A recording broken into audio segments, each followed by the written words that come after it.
What's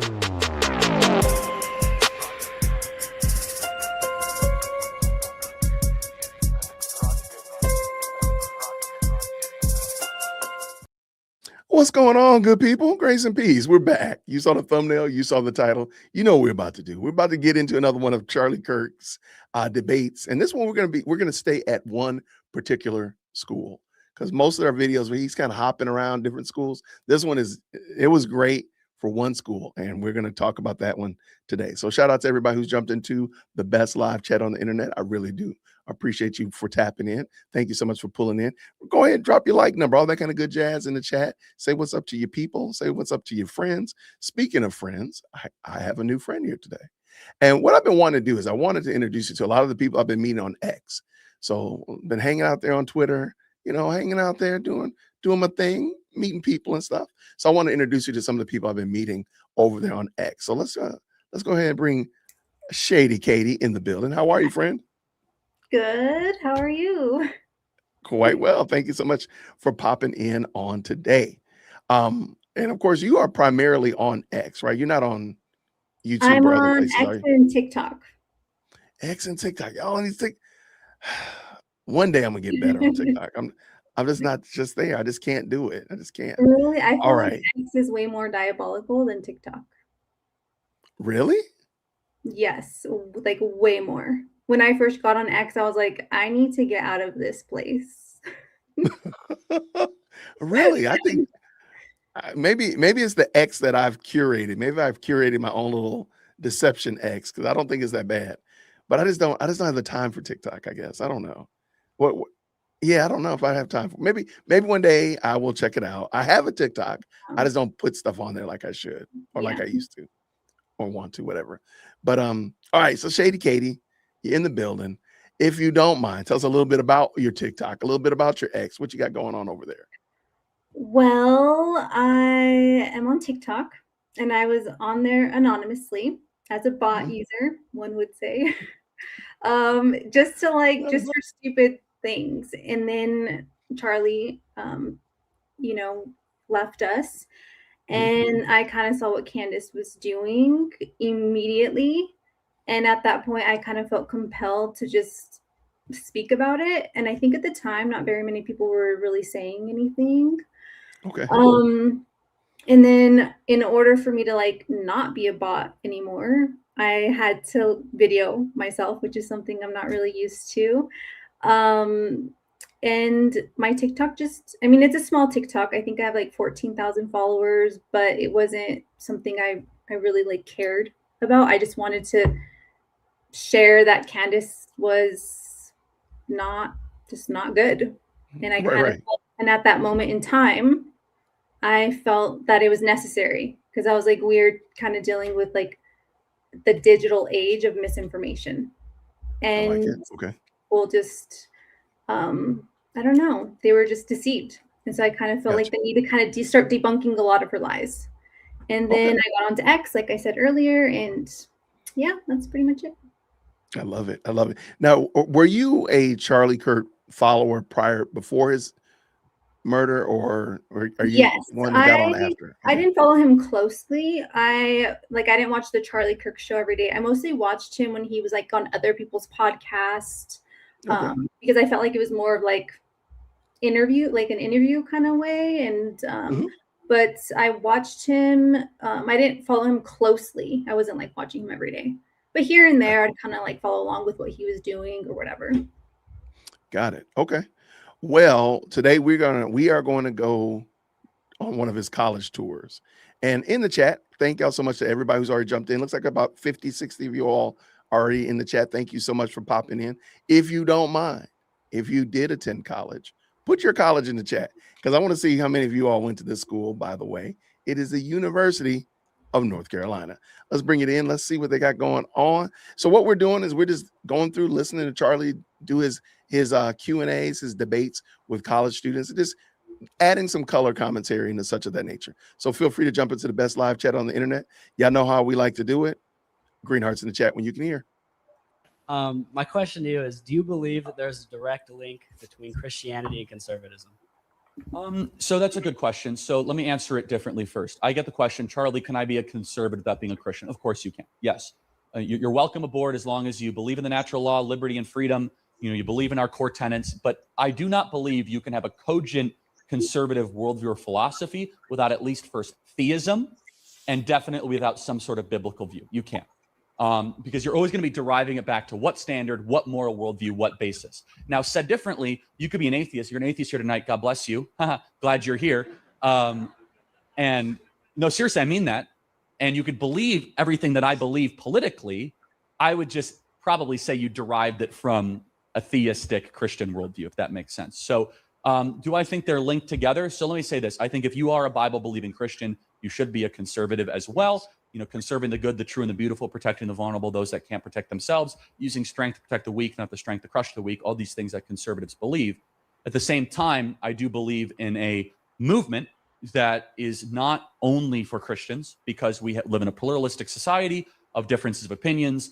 I'm always going to own the fact that I'm a Christian, as evidenced by inviting Frank right up, to just witness for you at the beginning. He did a great job, didn't he? That was great. He really did. But it is a movement where we are trying to fight for liberty. You might think liberty is just an accident of evolution. I think liberty is God's idea, not man's idea. Does that answer your question? All right. I love it. I have said this ad nauseum, and I'm kind of glad that Charlie said this. You can be a conservative and you don't have to be a Christian, but you almost cannot be Christian and not conservative. I don't see how you can square that peg. Do you have anything you want to see? Do you see anything on that, Kady? You think I'm off? What do you think? No, I completely agree with you. Yeah, I don't see how you can square that peg any other way. I'm glad he said that. And I think that was right on the money. And it is something that we need to consider now. On the same note, however, because he has a movement, there is something else, which is this movement of TPUSA that doesn't necessarily require one to be a Christian, but rather that one holds to those conservative values, which I do think is smart. I think it's the right attitude to have. The problem is, I personally think that the problem is TPUSA or TP Faith, because that's where, in my opinion, a lot of the wheels on the bus started to come off as it relates to coalitions and such of that nature, where you might have been, the tent might have been too big, in my opinion. But by them adding like a lot of other different faiths into it. Is that correct? What you mean? Like Scientology, Mormonism, there's tons of other. Term? There's like a term where it's kind of like a combining of faiths. Ecumenicalism. Yes. And I'm not saying that you can't be a non-Christian and believe in conservatism. That's not the point. What I am saying is, I think the TP Faith part might have been a little lap too far, and I think it did create more problems than it solved. That's just my little 2 cents. All right. Okay.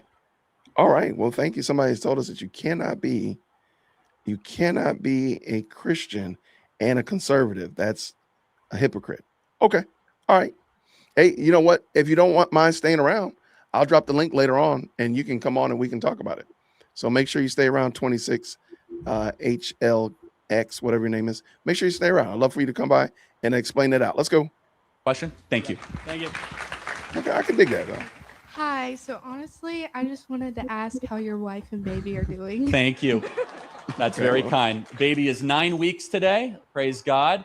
And we're very happy. She's doing wonderful. Thank you. I think they're watching right now. So, and it changes your life in every way possible. Highly recommend. 10 out of 10. You should do it. So God bless you. Thank you. I have two. You have little people. Am I right, Kady? I don't. You don't have little people? They're fun, but they're no longer little people. I have a rising 19-year-old and a rising 16-year-old. Is that right? Yeah. Big girl will be 19 this year, and they grow so fast, man. It just like we look around like I can't believe that they're this old now. Like my big girl's traveling. Like, what are you traveling? How are y'all traveling without us? That's just crazy. So it does change you. I think I agree with Charlie again with that one. That's something that if you can and then it is something definitely to take part in. Let's see what else we got here. Let's go. Hi. To address your previous assertion that race means nothing, critical race theory is not being taught in schools. It is a academic theory that's pretty much delegated only to higher academia. They are not. I'm going to just stop him right now. As a former classroom teacher, he's full of hot air. I can tell you that they were teaching CRT principles when I retired from education 4 years ago. I mean, 5 years ago, please forgive me. I can tell you that now I can only imagine how bad it is now to keep saying that it's this high academic only conversation. It's just not being honest. It's not being honest, because otherwise we wouldn't be having a conversation if we were only in college. Just like we don't have conversations about some of the things that you talk about in college because they're only in college. This is not the case. He's just not being honest. I'm sorry. I'm just going to stop him right there before he even finishes, because that's not true. Not teaching it in schools. They are. Your explanation of it was an oversimplification. You address the real history behind it, unlike most people. And why, if race means nothing, does it affect our history? Say 1921 Tulsa Race Massacre. Why is there such evil history with something that supposedly means nothing? All right. Did you get that? I kind of stopped it. Did you get his argument, Kady? No, my computer's like kind of lagging, so I'm kind of trying to. Oh, okay, I'm monitor, sorry. But no worries. No. He's basically saying, look, man, if you're saying race doesn't matter, which I don't believe race is a thing. I don't believe that. I believe that we're talking about ethnicities and cultures at best. We're not talking about, there's not a difference between Charlie, Kirk, myself, and yourself, Kady. There's not a difference. There's just the only difference is, I apologize, is the amount of melanin that we have. That's it. That's all we're talking about. Yeah, I totally agree with that. And so all these other things that happen are outcroppings of our sinful nature. So whether you're talking about Tulsa or you're talking about something else, fill in the blank, any other atrocity that we can bring up that somehow or another was centered around race is not about race. It is about our sinful hearts and us being sinful, because we tend to do that pretty well. We're pretty good at being sinners. So I want to hear how Charlie teases this out, but let's see where he goes. Okay, so first of all, you're wrong. It is being taught in elementary schools. I'll give you an example. Absolutely. Not only is it being taught, it's being enforced. Yeah. So in Denver, there is a playground where they say white families not allowed. Would you support that? That seems like a ridiculous edge case. So I'll give you another example. Actually, in the National Education Association's training manual, which is the largest teacher union in the country, they had a seminar on how to teach critical race theory to kids. That sounds like it's in our schools, doesn't it? What that is it's literally just common sense. It's saying that this is real history. This is what has happened in the past. That's not true. Because real history, we've always taught real history. We've always taught Christopher Columbus. We've always taught about Harriet Tubman. We've always taught about chattel slavery. We've always taught that. We didn't need critical race theory or critical theory in order to teach that, because we've always taught it. So that's not what they're talking about. They're talking about something more. They're talking about more than just teaching history. And I can tell you that emphatically, any teacher that's being honest with you will admit that, yes, we're teaching more than just whether or not MLK gave the I Have a Dream speech, or whether or not Frederick Douglass was a great abolitionist. That's not what we're talking about. We're talking about way more than that. Right. So that matters. Okay, got it. So, for example, would you say that black-only dormitories is wrong? It certainly creates a sense of community. I don't Hold on, what's that? Is that you? Oh my gosh. Oh, sorry. see any problem with that. Okay. We have sororities. We have male-only dorms. Right. So racial differences are irrelevant and immaterial. Chromosomal differences actually do matter. Well, actually, there are black fraternities and sororities. They're just not only black sororities and fraternities. If you have a dorm that only black people attend, which they do have at Harvard, if you have a dorm that only black people can stay in, then you have something different. Because again, a white person can join a black fraternity or sorority. That's common. Everybody knows this. So that's not a new thing. So his argumentation already fell on his face. If you exclude people, therein is the rub. And that's where the problem is. Let's see. But let me ask you a question. Are there differences between races? No, not biologically. Then why would we have different dormitories for races? Culture. Segregation is what you're arguing for, my friend. No, sir. I mean, that's what he just said. He just argued for segregation Mhm. to keep black people away from white people or Hispanic people or Asian people. That's segregation on his face. But see, that's when you tell people something like, Kady, when I first came on YouTube, and I would say, like, there is no such thing as racism. People, they would lose their minds. Mhm. I'm like, there isn't a difference. There isn't a difference. The only difference we're talking about is the amount of melanin in their skin. There isn't there isn't anything different besides that. It's just the amount of melanin. That's Yeah. all. And people don't want to accept that, because then they realize that they are truly just arbitrarily isolating one group, for example, Charlie Kirk here, because he has less melanin, Mhm. not because there's something different or something unique about him than from me or from you. And Yeah. people, and this poor guy right here, he didn't think about that. And he seems mad too. Like, dude, take it down a notch. I mean, it sucks when you're No, wrong. sir. Go ahead. I'm sorry, love. I said it sucks when you're wrong, or when you say something and and then after you say it, you realize, oh, that was kind of stupid for me to say. Because Then you get remember, he started off by saying that there is no such thing. There's no critical race theory in elementary schools. Charlie just explained it. He said, well, yeah, those are. Well, sir, you just said that they don't teach it, but he just showed you how to do. And now you're like, oh, so I think he's in his feelings. Let's see if he can make it through. How is it not segregation to have blacks in their own dorm? You've just pigeonholed me, essentially. You've essentially just you've distracted from my original argument. No. You did that to yourself. Let's reemphasize. So Ibram X. Kendi argues, Yes. who is one of the leading thinkers of critical theory, race theory, discrimination today to atone for discrimination of yesterday. We have black-only graduation ceremonies at Columbia University, black-only dormitories across the country, for example, at Western Washington University. Can you join me today in saying black-only dormitories are evil, wrong, and it's segregation? You still haven't answered my question about why does this history simultaneously mean nothing? It's funny because he started out as saying that critical race theory. He's showing you the application of critical race theory in the world, and he doesn't want to answer that question. So now he wants to ask another question, or his secondary question, but he's answering your first question, sir. Well, I'm And happy to answer also- that, but the fact you're dodging segregation in America, It's crazy. why work. is that? I'm arguing against segregation. So you're against black-only dormitories? Yes. Well, you said it was a force of community, and then you're not for critical race That's theory. an option. We have choice. Oh, so you could choose to segregate. That's a pigeonhole. What do you think of white-only dormitories? What? Would you support white-only dormitories? Everybody has a choice. So I think white-only and black-only anything is evil and wrong. That's why I hate critical theory and critical race theory, because when it's put in practice, you start to discriminate people based on race.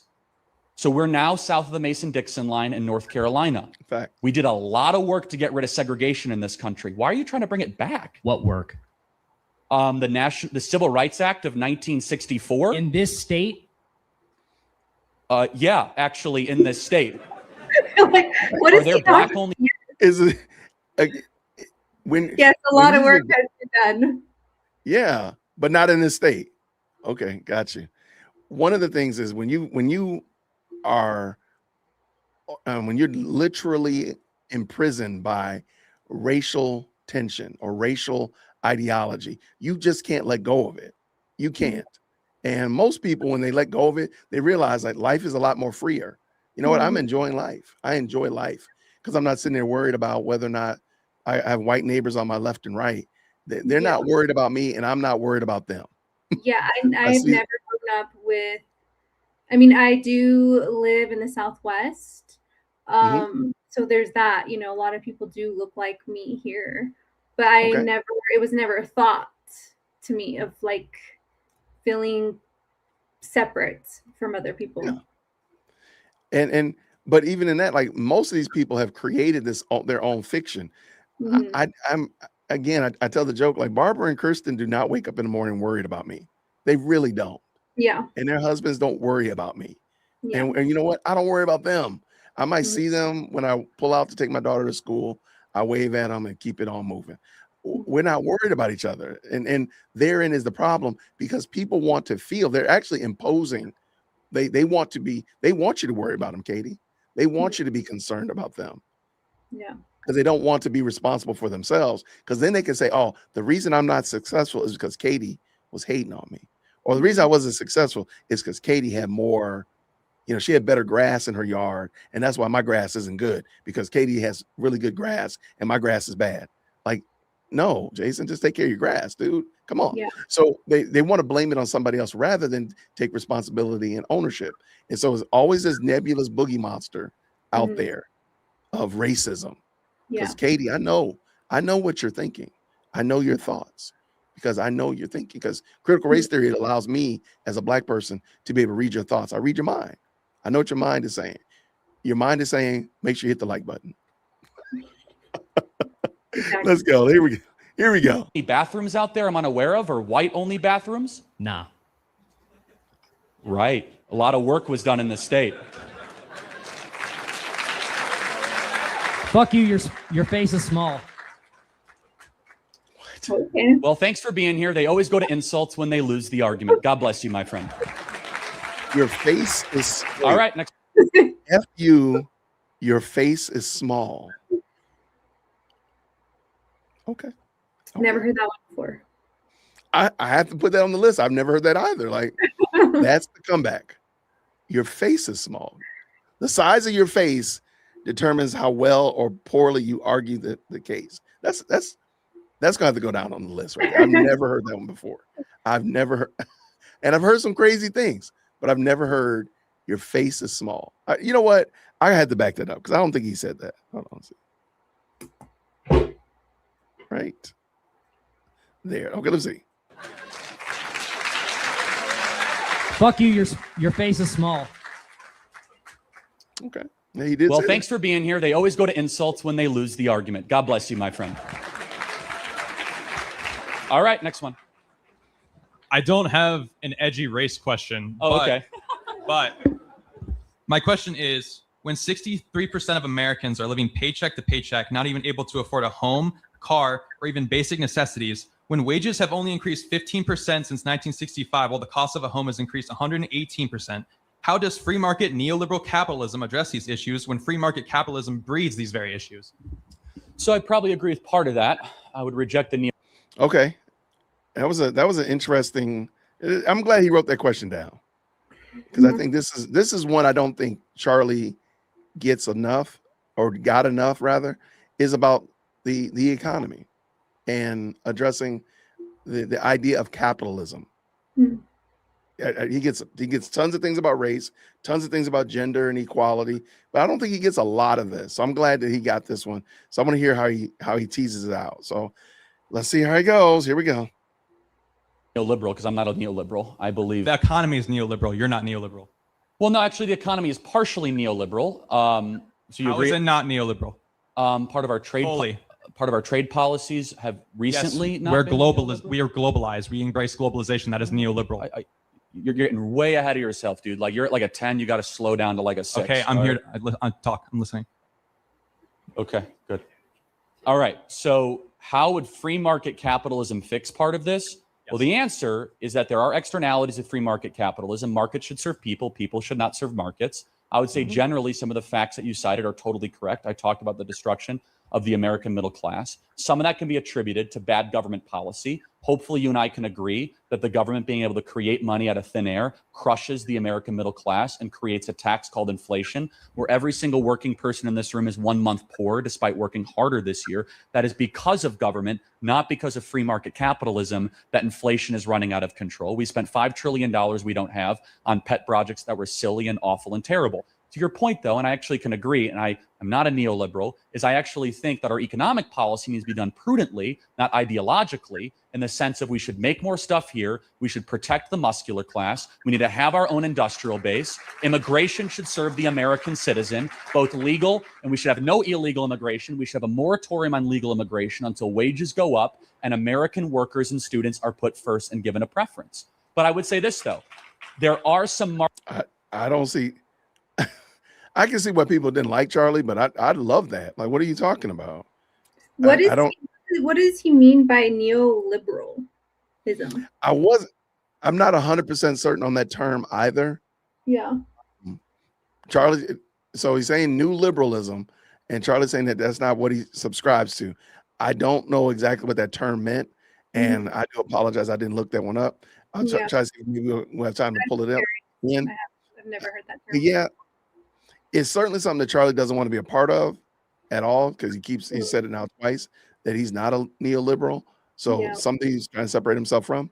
But I think what he explained right there about how our policies should work, we don't protect the muscular class. We don't make anything here. We make very little here at all. I mean, I think that's something very bad. We should reduce immigration. He says legal immigration. So he wants to go back to like the 40s and in the 30s when we had no immigration to the United States. Okay, that's going to be an interesting one until wages go up. I can see where he's going with that. I don't know if we have the stomach for it, but I can see where he's talking about. You know what I mean? Yeah. All right, let's keep this going. Let's go. Market forces that could be generally really good. Okay. And just throwing away all markets in kind of one sentence and just kind of dismissing it, I think would be a catastrophic mistake. I'll give you some examples. I'm not anti-market. Okay, good. I'm glad you clarified that. But I'd say that generally the ability to be able to trade across state lines for small businesses to start new products, for family-owned business to pass down one family to the other without these crazy taxes and estate taxes, these are things I would support. Does that answer your question a little bit? Yeah, but that's not free market capitalism then. Okay, well, it depends how you define it, right? So do you mean laissez-faire, no government interference? Well, no, it doesn't have to be laissez-faire. It's just that's not free market if you're only restricting jobs to America. It's not free market. Okay, well, actually it is, because Adam Smith, the author of Wealth of Nations, was a protectionist. Abraham Lincoln was a protectionist. Okay. So the original free market thinkers of the 1700s and 1800s, including Alexander Hamilton, they were free markets, but they were also nationalists. They wanted their country to be able to thrive and succeed because markets should serve people in the country. People in the country should not serve markets. That's my position economically. Markets are a general good for society. We should only intervene prudently when we see externalities that start to harm people or wages go down or there are results that we don't like in that regard. Thank you for your question, and thanks for being here tonight. Okay, I think I understand a little bit more. So the young man, I believe, and I'll have to look up liberal neoliberalism. The young man seems to come across like he wants the government to do certain things, which seemed like a form of fascism to me. But that's what he's trying to impugn or trying to pin onto Charlie, and Charlie wasn't taking it. He wasn't buying into it. That's what I believe he was trying to pin on him. And of course, he explained himself again. What he was doing, of course, as a protectionist. And I think most people, when they really think about it, they do want America to primarily focus on America before it starts zeroing in on other people and other concerns, which to a degree, I mean, we're not going to be 100% taken care of. We're not going to be isolationists, but I do think that it's good for us to start that way of looking at our own selves. I agree. Yeah. All right. I think this was a good one. I like that one. Hey, Charlie, first of all, I want to just say thank you for being here tonight. Thank you for speaking, and thank you for giving other people a chance to speak. The question I wanted to ask was actually on something you said earlier, how you said the question of hierarchy is not necessarily that to get rid of elites, but to just have better elites. The argument I would counter, and I just want to know your thoughts, is the way I see hierarchy is you can have terrible people at the top, theoretically, people that are working in their own best interest, people that are corrupt, and yes, that will affect the people at the bottom. But the way I've always seen hierarchy, especially in America and some of the stuff I see today, kind of goes back to what he said with lower wages. I'm sorry, I'm rambling. What is your opinion on the idea that hierarchy should be designed more so around just making sure the people at the bottom benefit, regardless of whether or not the elites are necessarily corrupt? Well, yeah, that's a nice goal, but that didn't really work well in the 20th century. Well, I was gonna comment on that, in that some of the most prosperous points of America, a lot of people like to think back to it, things like the 60s and 70s. For sure. You had a very corrupt American elite. You had an American elite that was starting foreign wars. That was after World War II, where the defense industry I would disagree. I think Eisenhower was a pretty ethical president compared to I'm not saying that an the gang of individual criminals we deal with now. I'm not saying an individual president can't be That's fair. a non-ethical person. But would you agree the 50s economic policy was more focused on the middle class than the lower class, right? Because it was about an industrial base. It was about making stuff here abroad. It was about having trade policies that allowed us to be able to flourish and succeed. So the questions, you're always going to have you agree, we're always going to have hierarchies. Yeah, right? absolutely. Yeah, it's unavoidable. Yeah, okay, good. Because so let me give him a chance to tease it out. So what he's talking about is just the class system that kind of invariably happens in the United States. We have lower class, middle, and higher class. And he's saying those higher class people are not allowing and impeding the middle class and the lower classes to move up and down through and or even move up into the higher class. That's what he's basically what he's arguing about. And Charlie's saying that actually we can do it better if we had better elites at the top or those in the hires. But go ahead. I have a question for you. Do you think that classism is way more prevalent than racism or any type of race theory here in the United States? Absolutely. Because I don't believe that we're talking about race. I think we're talking about ethnicities and cultures, really, when the smoke clears. And those are really choices that we make. And I do think that classism, looking at where somebody starts or where somebody is at the current moment because of their social economics or because of education, I think that one is a much bigger problem. The issue is a lot of the time people shirk that off because that's a choice as well. And those are choices that we make. We can still move through classes. Sure, it's not going to be easy. You're not going to be able to just, push a button or snap a finger and move from lower class to middle class. That's not going to happen. You're not going to be able to change your tax base in a heartbeat. However, you're able to. You can make changes and choices that will move you up and down the scale. And that's what people don't want to. So that's why I believe classism doesn't get as much shine or as much attention as racism, quote unquote, because racism is so much easier because then you can blame other people hands down. I can blame Charlie because he's got less melanin. He's oppressing me. That's why I have to make bad choices. So I think that's why more people pick on or point out racism than classism. But I do think classism is more of a problem. But it's also the more fixable problem. There's this interesting video. I don't know if you've ever seen it. It was like years ago. I think I saw it where I think he was like a coach of a high school, maybe like soccer team or an athletic team. And the kids were kind of all lined up and he was like, move a step forward if you have both parents in the household. Some kids would move forward. Take a step forward if your parents are making $100,000 a year. Some kids would step forward. Have you ever seen that video?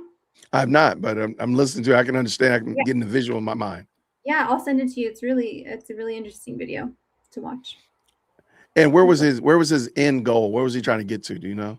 Remember offhand? I mean, it was such a long time ago, but I think his end goal was that some people are born with privilege when others are not. You're born with the privilege of having two parents. You're born with the privilege of having, and so it is harder to succeed when you don't have those things, when you don't have two parents, when your parents aren't making X amount of dollars, when you don't.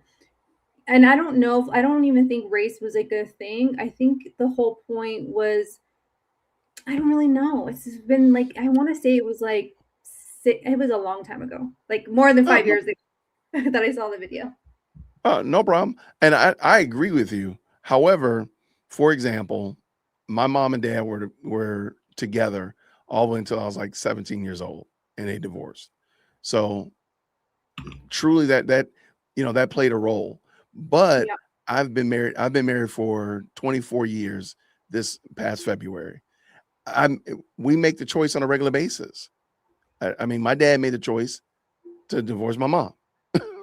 And I can make the choice, I can make the bad choice as well, but I chose not to. I don't. So we only talk about privilege when it can be used as a negative, but sure, I had the privilege, but I'm also had the privilege of making better decisions myself. That doesn't mean that just I went to college. My mom, nobody in my family's ever been to college. So I went twice. So I have not only do I have a bachelor's, but I also have an MBA. And guess what? I made that choice. So where's my privilege there? See, we Yeah. don't say privilege there, but I made the choice. So privilege really is the byproduct of choices that you make. So Yeah. my daughter, sure. And I tell the joke about my daughters tell this story about if you're the daughter of a black dad that's bald, and they created this whole narrative. It is the funniest thing, but it's a whole thing about girls who are raised by black men who are bald. And they're going down this list, and I'm like, yeah, I guess that's the stuff I do. Yeah, you're right. And they're talking about basically the privileges that they have. Yeah. And I'm like, they're not really privileges. We just made choices Yeah. that allowed you afford you these things. And Yeah. we talk about them. I'm like, Yeah. my wife and I talked about our daughters have more frequent flyer miles than some adults do. Yeah. And they've been on more, because we made choices. So Yeah. their privilege is the byproduct of us making choices. Yeah. Now they can squander their privilege. They can Yeah. ruin it for themselves. Yeah. Or they can say, Choices that they make. right. So I don't know if I would want to, again, I think we can get hung up on somebody has privilege, but really they just have, they had opportunities, and sure, they might have more. Not saying that people don't have more opportunities or have better opportunities than others. I'm not saying that, but like, look at the opportunities that you have Mhm. and take advantage of those and Yeah. maximize those and parlay those into better opportunities for your kids Yeah. versus, woe is me, the sky's falling. Kady had more than me. Like, to me, I feel like that's just a cop out. Yeah. But I totally get it though. Let's see how this goes. Pure Marxists would say we eventually can get rid of them.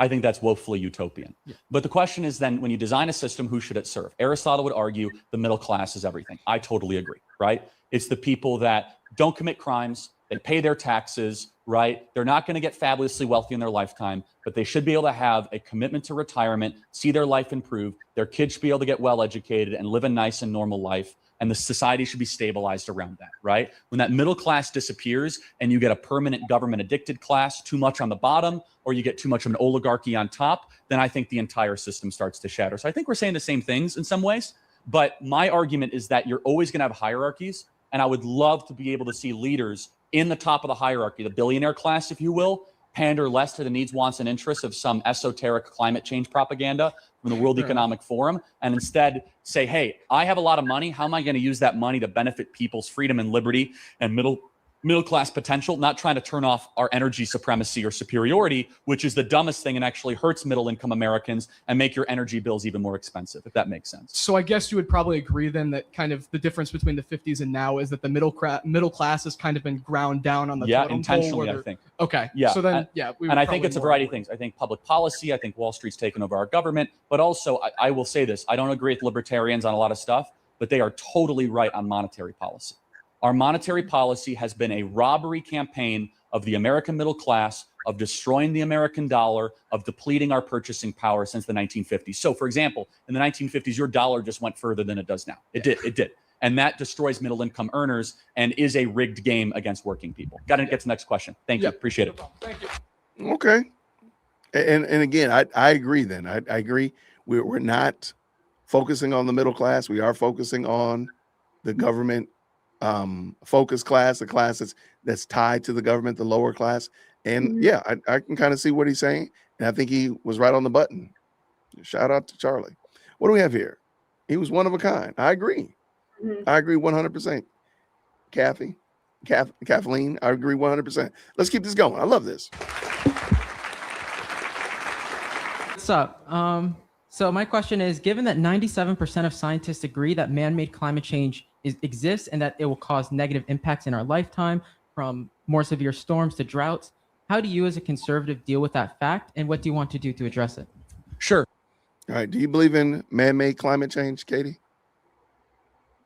I don't know. To me, it's just, I think the earth is going to constantly, it's just going to constantly be changing and adapt. Okay. So I don't really know. What do you believe? I do believe that we do things. Well, I believe in two phenomena. The man-made climate change and man-made pollution. I don't believe that man can change the weather. I don't believe that. I believe that we contribute, but I believe that our Earth adapts. Yeah. I mean, we do things, but I don't know. Right. No, I'm right there with you. I don't believe that man can change the weather. I don't believe that. I do believe that one of the things that we really want is clean water, clean land, those kind of clean air. And I think that's the pollution aspect that I don't think that we're really focusing on is how do we deal with our trash? How do we deal with our waste in a way that is fair and equitable, that is sustainable for us? Because we can't just pump it into the ocean. We can't shoot it into space. We got to deal with our waste. And to me, I feel like that's the big issue. Again, man-made climate change, just stop. Why don't we focus on actually just being clean? Like, have you? I was just last week. I was in Philadelphia. That's an embarrassment. How nasty and dirty Philadelphia is. I mean, man, I felt that way about Cleveland. There's a lot of cities like this. Look, truth be told, there's some parts of Atlanta that are like that too, right? So let's just tell the truth. But like, man, why don't we focus on just being clean? Like we can just take care of that. We can't change the weather, but why are we not going and just making sure that we actually are clean? Like, why do we allow this to look like this? This doesn't make sense. Help our environment instead of causing, instead of contributing more issues. Right. Because from there, I think if we made the attempt to just be more cleanly, like deal with our trash in a real reasonable way, and find some real manageable ways to take care of it. So we're not just, creating these big mountain landfills and so on and so forth like that. I bet you we wouldn't be worried so much about some of those other things. Yeah. And we knew that our water was really clean. We're doing our best to keep our oceans clean and allowing animals. I mean, there's a lot that we wouldn't be worried about as it relates to it. And again, I think I think the man-made climate change is just something that allows people to grift off of and distract us from other things that we really could manage and take care of. That's my thought. All right, let's see how we going. Let's see what we got. All right, let's see what Charlie had to say, though. Let's see. I'm really curious about the 3%, aren't you? Yeah, I guess I don't know, 3% of people think that if they can fly, but they can't, But it's 3% of scientists. Why do they think it's not anthropogenic? I don't think about the 3%. I think about the 97%. Is science just a democracy? Like how we think about, 97% of people who are struggling day to day. We don't think about the 1%. Well, hold on. That's not the way science works. Do we take an up or down vote on Newtonian physics? Who thinks force equals mass times acceleration? It's irrelevant because we can prove it. Yeah, but there's still 2% of scientists that are probably nuts who don't agree with that, right? No. I mean, if we polled them, we could. Okay, I don't know why, but this person right here, her voice is bothering me. I don't know if she is a she. That's exactly why it's bothering me. It sounds like a guy. Oh, right. Okay, I see what Charlie's doing. Charlie's pointing out the fact that if this is a scientific fact, then all scientists should agree to it. You wouldn't say that 93% of scientists agree that gravity exists. You'd be like, wait. Why are there a percentage that don't agree about gravity? We can prove gravity. And I think he kind of Charlie let his cards out by saying we can prove it, Newtonian physics. So he's going to say we can't prove man-made global warming. That's what I think. That's where I think he's going. Yeah, I haven't seen this yet. I don't think he believes in. I guess climate change is different than global warming. Well, that was a new name. That was a term that they changed. It used to be. When what's his coming name? ice age. What was his name? Say again. It was in the early maybe the 90s or 2000s. You talking about Al Gore? Al Gore, yeah. Yep. It was going to be a freeze, then it was going to be a heat wave, and then they global warming. It was global cooling, global warming, the ozone. Then they just changed it to man-made climate change. Okay. Then that way they didn't have to change it every couple of years. It would just be man-made climate change. And I don't think that that's reasonable. But let's see how it goes. You can always find a nut. Why do we have to? You think 2% of American physicists would say that force does not equal mass times acceleration? or would reject Newtonian physics or the second law of thermodynamics? Ah, I didn't pull this back in. 2 or 3% of people think that they can fly. You know, they're Yeah, but they're not scientists. insane. So And I don't think 2 or 3% of people think they can fly. I don't think that's exactly right. The point is this: science is not a democracy, is it? no, absolutely not. So what do you think? Where do you think that 97% comes from? Well, first of all, the study is flawed in and of itself. It's government funded. It's way overquoted. Let's pretend it's right, though. Okay, you go through this, people are incentivized to come to certain conclusions. But I'm fascinated by the 3%. The 3%, the 2%, the 1%. The dissenter in science is always given a platform. That's what the scientific method is all about. In fact, prior to Galileo, we thought that the Earth was the center of the universe. And then Galileo was like, no, actually, it's the heliocentric theory. You know what happened to Galileo? Tried and put in prison and out to pasture because he dared disagree with the status quo and the scholastic belief. History is not very kind to the overwhelming tyrannical nature of scientists that say 97% of us agree that lobotomies work until we realize they don't. Now, you might be right. It might be man-made. It might be anthropogenic. But that 3% has a lot of credence. You should look at them. Read their journals. They argue that there's thousands of other explanations for rising global temperatures other than just carbon emitted from human beings. Sunspots, global tilt, natural cooling and heating patterns. And just to say it's all human beings all the time also begs the question, to what extent, what do you do about it, and what are you willing to then sacrifice? So real quick, you can actually check charts online that show you the graphs of how sunspots tend to affect temperatures in the United States. Sunspots, volcanic eruptions, all this stuff, and all of it doesn't account for the amount of difference that we've seen recently. So what do you say to that? Depends on what scientists you talk to. That's what it's all about. It's not the scientist, it's just the science itself. Like if you check graphs on any website. So show me a single scientist that can tell me without a shadow of a doubt, empirically proven, that man-made carbon emissions is solely to blame, and to what blame, and what is the equation, and then what can we possibly do about it? So this is a question, right? No, again, I'm not saying anyone is solely to blame. I'm just saying that humans are a big factor, and that's what most people define believe. big. What's the number big? I couldn't give you that exact number. Well, then maybe we shouldn't shut down the entire economy and change our energy sector over a number we can't define. Or maybe. And I think that's where he's trying to get to. That's why he said we can prove Newtonian physics. And I think that's the problem, is that you're making an assumption that what you graph that you found online is correct, and therefore we have to, cut our power off every night at 9 o'clock or whatever like that. Pretty wild. You want to add anything to that? What is anthropomorphic? I don't know. Anthropogenic, I think is the word. Do you know what that means?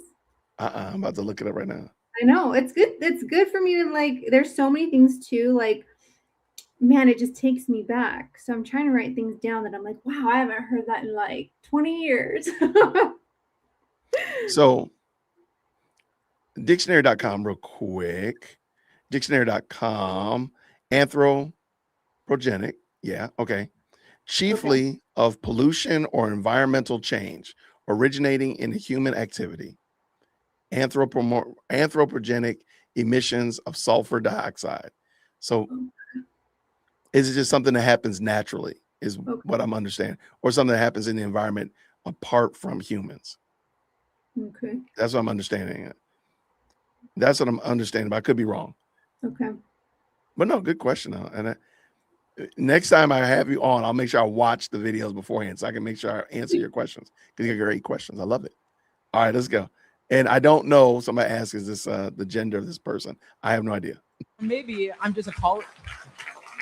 Right? I mean, we're talking about But Europe. I'm just saying maybe I'm just a college student who doesn't have that number. No, that's fine. But now we're talking about shutting down Europe and having an entire green energy obsession.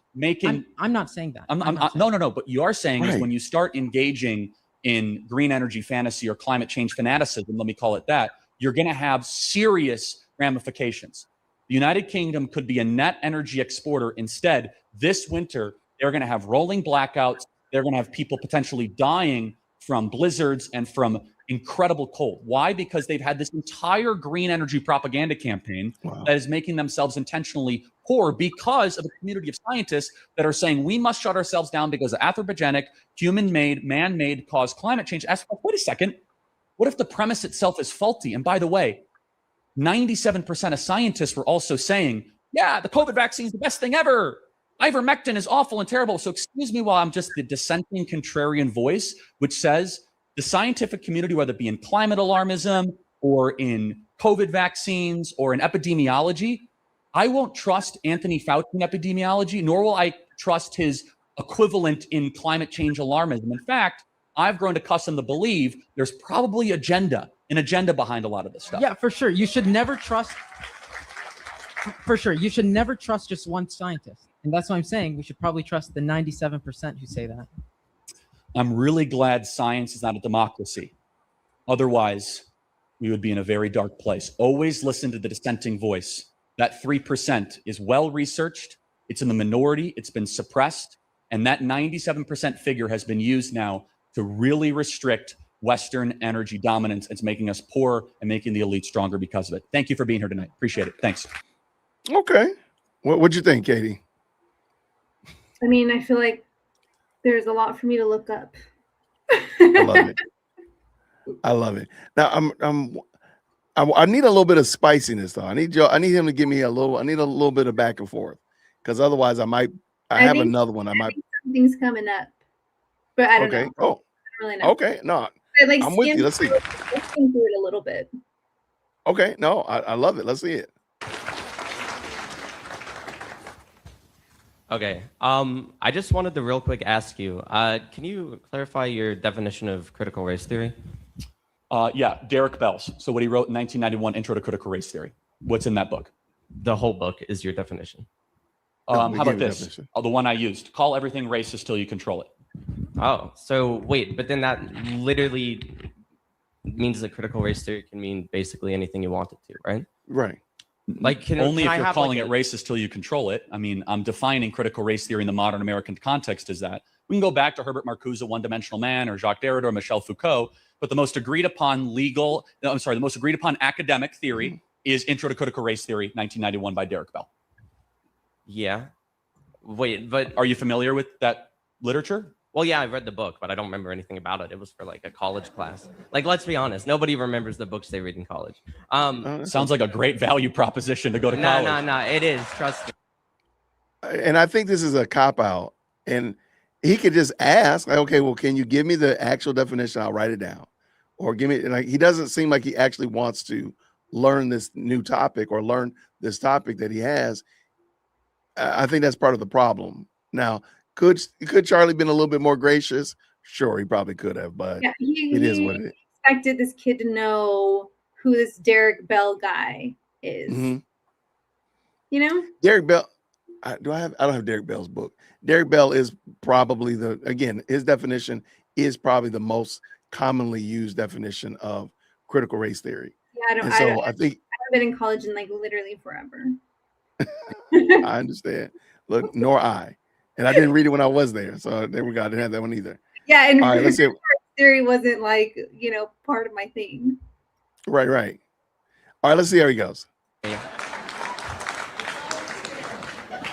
But like, but you didn't go to college, so I guess you wouldn't know. It's true, I didn't. So let me ask you though, does that mean that I'm not able to have this conversation with you? Because I actually remember the book and you didn't, and you paid for it. I don't know, man. Charlie got some roasting skills. He was roasting them. Again, like, what was the purpose of bringing up the man didn't go to college? So what? Yeah, you're in college and you're clearly unprepared. So, like, don't go there, my guy. Don't do that. Got him. So, first of all, I didn't pay for it. There's these things called scholarships. Oh, so somebody else paid for you not to remember the book that you were supposed to read. Oh, anyways, some wealthy donor or taxpayer paid for you to not remember the book. I have a question. Who are your wealthy donors? Many of them are in this room. Thank you guys for your wonderful support, by the way. Interesting. We have over 130,000 grassroots donors at Turning Point USA, 130,000. I think we have some people in the back that chip in $5, $10, $15. God bless you, God bless you, God bless you, God bless you, God bless you. We are a grassroots funded operation. But let me give you another example. I'll give you 5 things that critical race theory believes. Number 1, the notion that racism is ordinary and everywhere. Number 2, Yes, that is, and these are very good definitions that or examples he gives. The idea of interest convergence, otherwise known as intersectionality. Yes. Number 3, the social construction of race, meaning that there is a social construction around race in our society. The 4, idea of storytelling and counter storytelling. Number 5 is that no matter how hard you work, no matter how hard you do, you cannot remove racism from your society. Those are 5 pillars of critical race theory based on Derek Bell's Intro to Critical Race Theory. Does that ring a bell? Yes, but like, okay, so let me stick with this. What do you think? Oh, fuck. We'll edit that out. My don't worry. oh, my bad. Wait, am I not allowed to? Just It's come not on, man. encouraged. Oh, okay, sorry. What was the third point? My mind is dying. The social construction of race. The social construction of race. Do you not think that race is at least partially socially constructed? Depends how you define it. I think So, it's totally socially like, constructed. He just said it. He believes that it's totally socially constructed. It's not a real thing. There's not a difference between a Asian man or a Latina woman. There's no difference. It's something that we've created. So therein is the problem. These people are, bless his heart. All right, let's keep this going. Defines where one race ends and where one race begins. Depends who you're asking. I think race is completely and totally irrelevant. Do you think race is relevant? No. Okay, then why are we talking about race all the time? And why are we talking about critical race theory? Well, you brought it up at first when you were doing your speech. Right, So, remember I said it was a lie from the pit of hell that we should repudiate and stop talking about all the time? You're on scholarship? Sorry, what? Nothing. Sorry, go ahead. Hey, hey, Charlie is cooking him, man. Charlie, don't do that to that boy. Don't do that to him. Charlie is cooking this poor boy. He's just like nervous. Yeah, but He's a little nervous. there's a level. I think we could agree.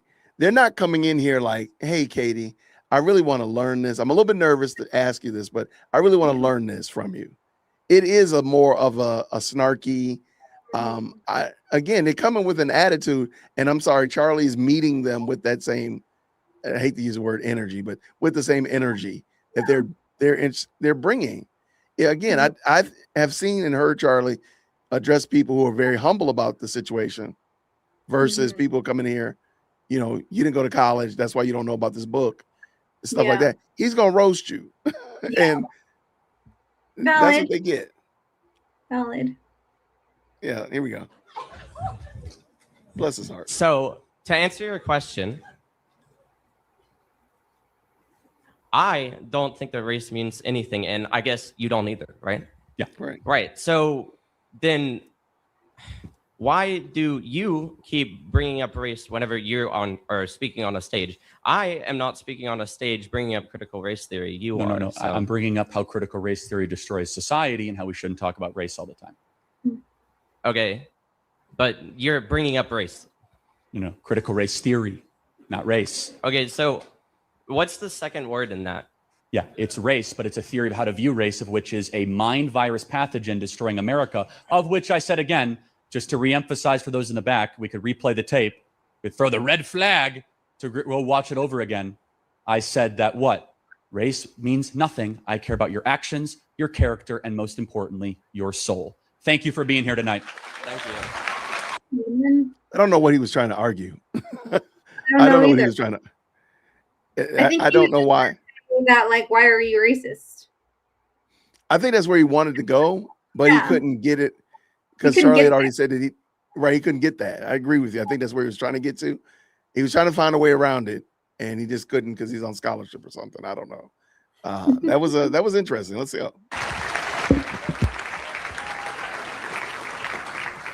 So I'm not really asking much of a question, but I'm looking for advice. I want to run for Congress in a few years when I become of age. And I'm just wondering if you have any pointers or direction you can help guide me. All right. He wants to run for Congress. Okay. You know what I do like? I wouldn't mind. A lot of people, and I've heard this in a couple of videos too. People come and ask Charlie for advice. It is interesting to hear him give advice. I've heard people ask about how to find a wife what to do if once I get married. Here, I want to run for Congress. I do like it. Charlie did have some interesting advice segments. So not just the Q&A where, I'm slapping down critical race theory or climate change, but like, hey, could you help me understand something? I need some advice. Those are actually kind of cool. I will give him credit for that. Yeah. Had you noticed those? His like the advice that he gives. Yeah. Yeah. I think he gives great advice. I mean, I don't subscribe to everything. Oh, no, I think for like the core values of what I believe are the same as Charlie's. Yeah. And I just think it was interesting to hear him give advice because, again, some of the questions people are asking, and I have to, maybe I'll make a montage of that, but it was interesting to hear. So let's see what he says. You should run. We need more young people to run. We have Turning Point Action, which is not represented here tonight, which is our political arm that would love to help you and train you and pour into you. It's an amazing organization that's doing such awesome things. You gotta put Charlie. Knock on more doors than your opponent. Say it one more time, friend. I said you gotta put Charlie on the screen. Oh my gosh. I'm just looking over here. I'm gone. Look at this. All right, let me back up a little smidgen. Okay. That might have been too far. So I'm not really asking much of a question, but I'm looking for advice. I want to run for Congress in a few years when I become of age. And I'm just wondering if you have any pointers or direction you can help guide me. You should run. We need more young people to run. We have Turning Point Action, which is not represented here tonight, which is our political arm that would love to help you and train you and pour into you. It's an amazing organization that's doing such awesome things. Knock on more doors than your opponent. Have a message that resonates to voters. Respect your elders and talk to people that have been in politics for a while and listen to them. I don't like when young people run for office and they don't listen to people that have been around for a while. They've really cut their teeth. They've been through a lot. It's something that I had to learn the hard way early on and really be like, okay, what did you learn through this? What happened in this cycle and all that? They have a lot of wisdom to pass down. And I think you're going to be very welcomed and well received as a younger candidate. I mean that. Thank you. God bless you. Thank you. I like that. Knock on more doors than your opponent. I like that. Learn from your elders. Definitely this generation. This generation does not like listening to the elders. So, and that probably means you're going to have to talk to them like face to face or in a setting, not on a phone and not through text message. So yeah, I can get with that. All right, let's see what the next one is. You want to add anything to that, Kady? I completely agree. You gotta outwork your competitors all the time. Absolutely. Hey, Charlie. My name is Dylan. I'm actually the president of the chapter at University of South Carolina.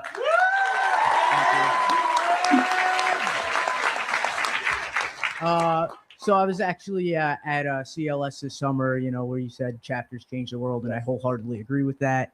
I was just asking you, so we had our fall semester come by. It's October now, and we had a big crop of freshmen come in the beginning, but little by little, some peter out and some stop showing up. So how would you sustain, what would be your advice on sustaining membership? Yeah, just have events, be publicly out there, always trying to invite dialogue and discussion. And look, our Turning Point USA chapter deserves a lot of credit for what they've done here tonight. You guys do such a great job. I was just there a year and a half ago, 2 years ago, 3 years ago. I can't remember. Everything is a blur post 2020. It all just kind of comes as a blur. But you got to stay engaged. You got to make it interesting. And then, try to invite as many speakers as you can to campus. And then everyone loves a good debate. Yeah. When you're looking for something to do, try to have a debate. Dialogue, disagreement is always the best thing you could do. And we'd love to have you back. Hey, I'll put it on the list. I went to Clemson last year, so I got to atone for that, right? Yes. I know you're shocked. Hey, I won't do that again anytime soon. I love Clemson. Great people. We're going to beat them this year. We are. Mark my words. I kind of wonder. I wonder if they did beat them. All right. Okay. I like that. And I do think that having debates are probably a good draw. Having conversations and discord like this is a good draw. So, I mean, he had his thumb on the pulse of what drew people in and what would allow people an opportunity to see what your chapter is about. So I can dig that. What do you think? I agree completely. Yeah. People like to argue. They do like to argue. Thanks, man. Appreciate it. Have a good one. Hello. I just want you to answer this one question. Here we go. Do you understand that as a white man, you do not have to apologize for being white. You just have to acknowledge the racism that happens around you. That is all. What race? Okay, I don't get what he. Let me hear it again, because I might have already came off. Let me back up a little smidgen.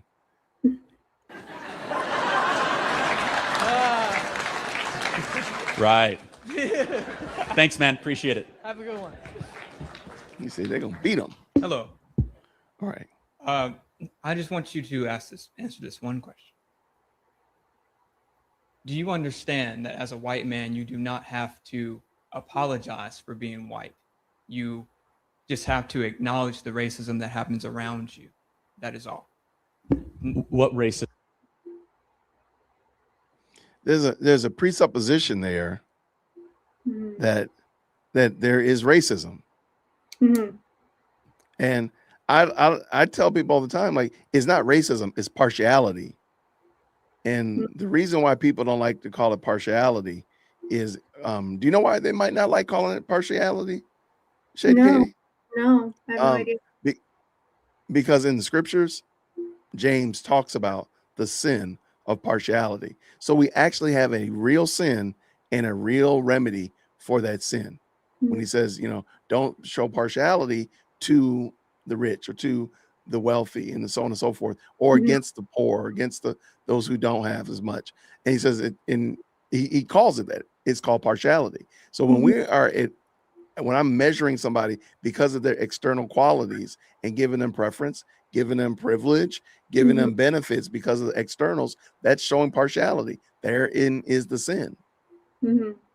And so it's not racism, because they've qualified racism because the only people that could be racist are white people. Mm-hmm. But everybody's partial. Mm-hmm. So this made up sin that they made up of racism, they can say, well, I can't be racist because they also added privilege and power to it. And they said, well, Jason can't be racist, but Charlie could be racist. That's just dumb. Yeah. And so that's why they don't like calling it. So I want to see how Charlie teases this out. Let's go. Happens around me. Let's say that a racist police officer shoots me, right, and kills me, right? Oh my gosh. For you to be a white man and you see that and don't say anything about it, I believe that my community would be upset about that. Now, all you have to do as a white man, you don't have to get on the internet or on Twitter and say, I'm sorry for being white, but you should at least acknowledge the racism that happens around you.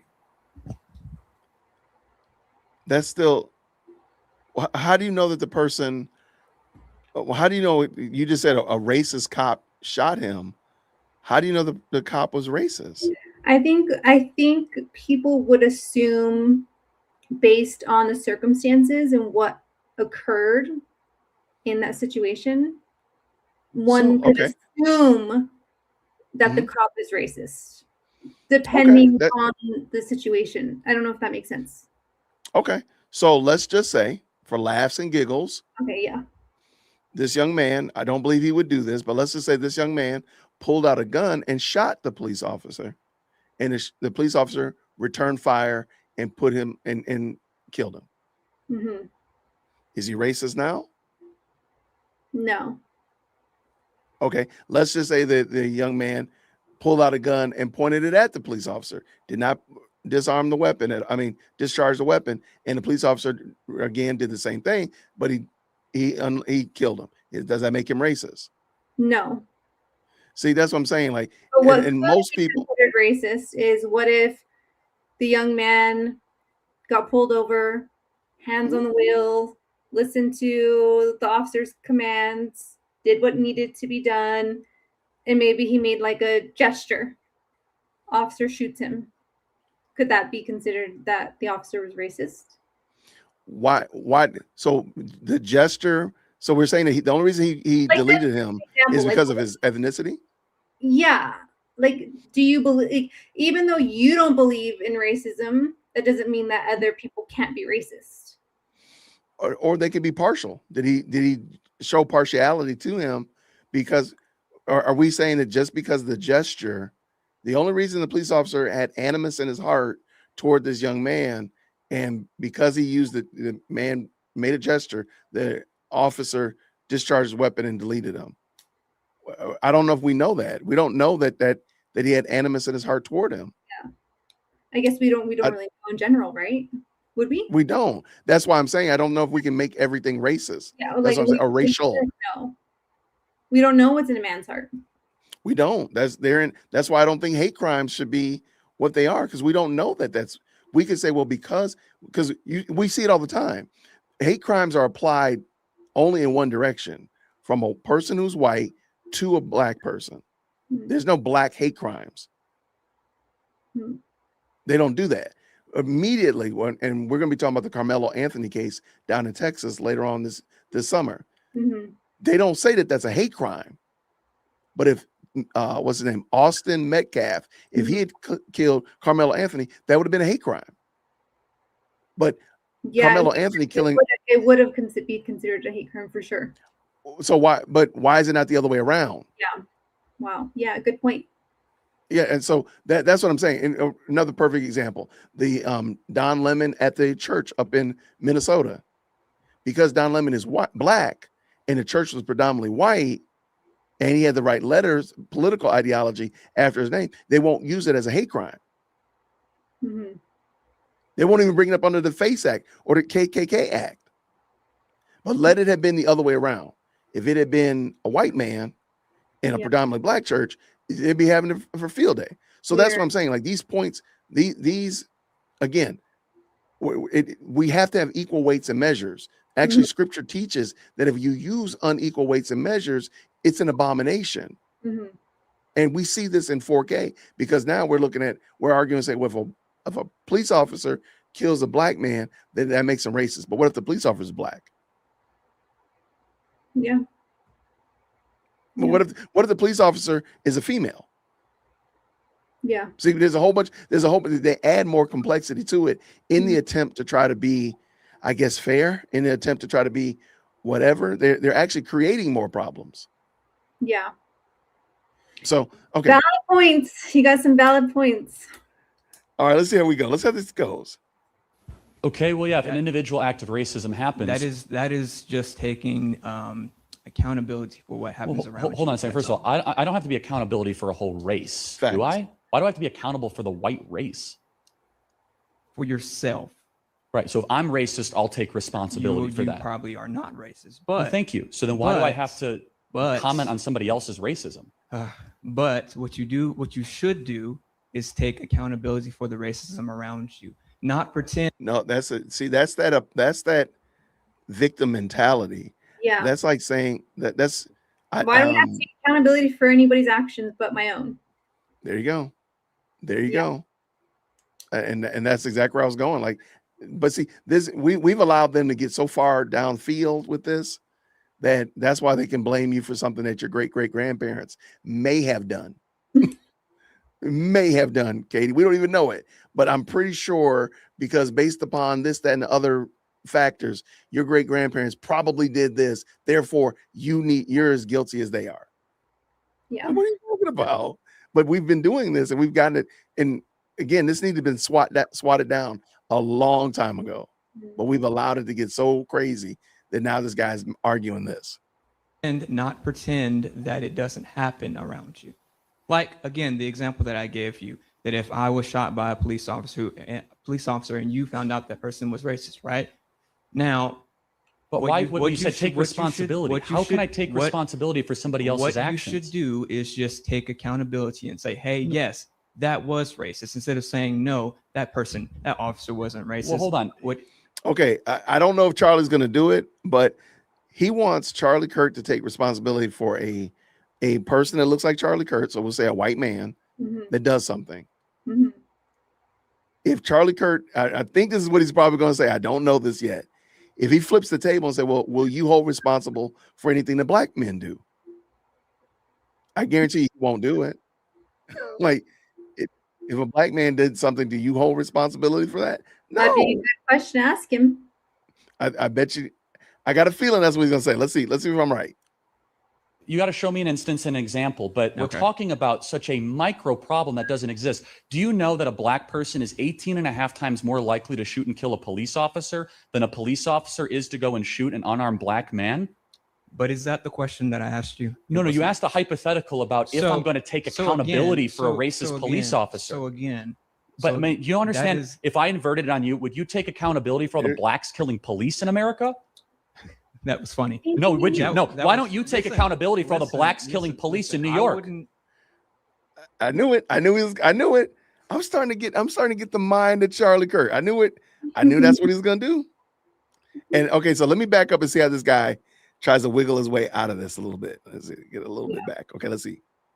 Officer. So again, But so I mean, you understand, that is- if I inverted it on you, would you take accountability for all the blacks killing police in America? that was funny. No, would you? That- No. that Why was- don't you take listen, accountability for all the listen, blacks listen, killing police in listen, New York?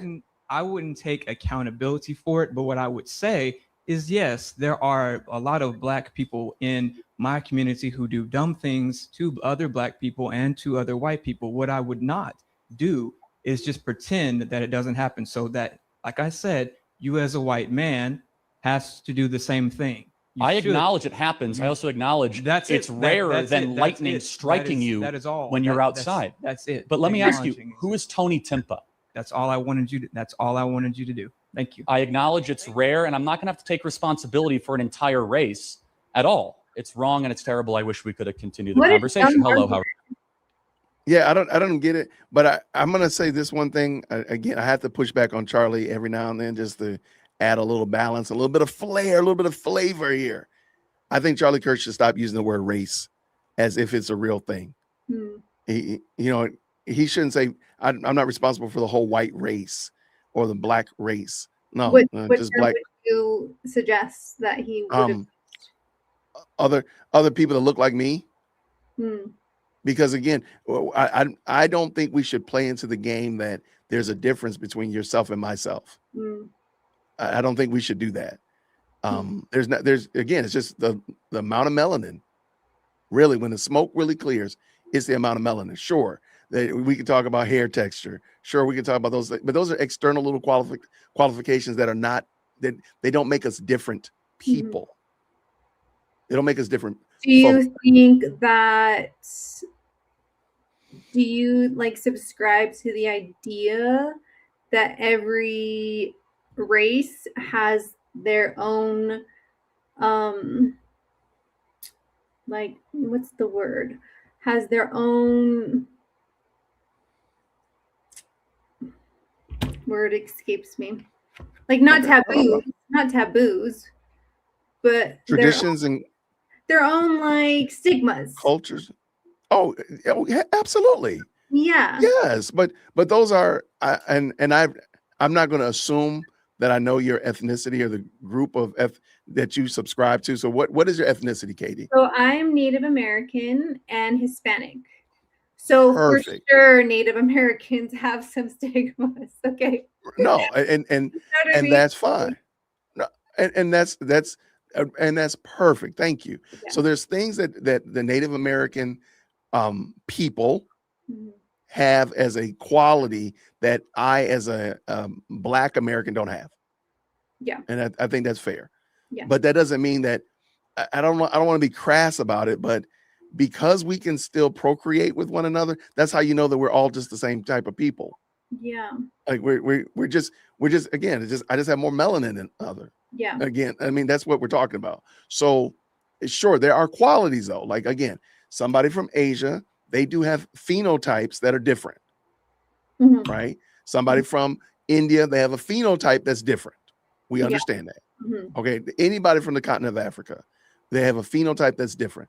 But those are just external qualities that doesn't make us different people. Yeah. And I always pointed out, like, if scriptures to be believed, in Genesis, we know that there was Adam and Eve. In Acts, in Peter's sermon after Pentecost, he talks about for one man, God made all people. So there's not two starting points. There's not 3 or 5 or 25 different starting points. There's not a Juan and a Maria. There's not there's only Adam and Eve.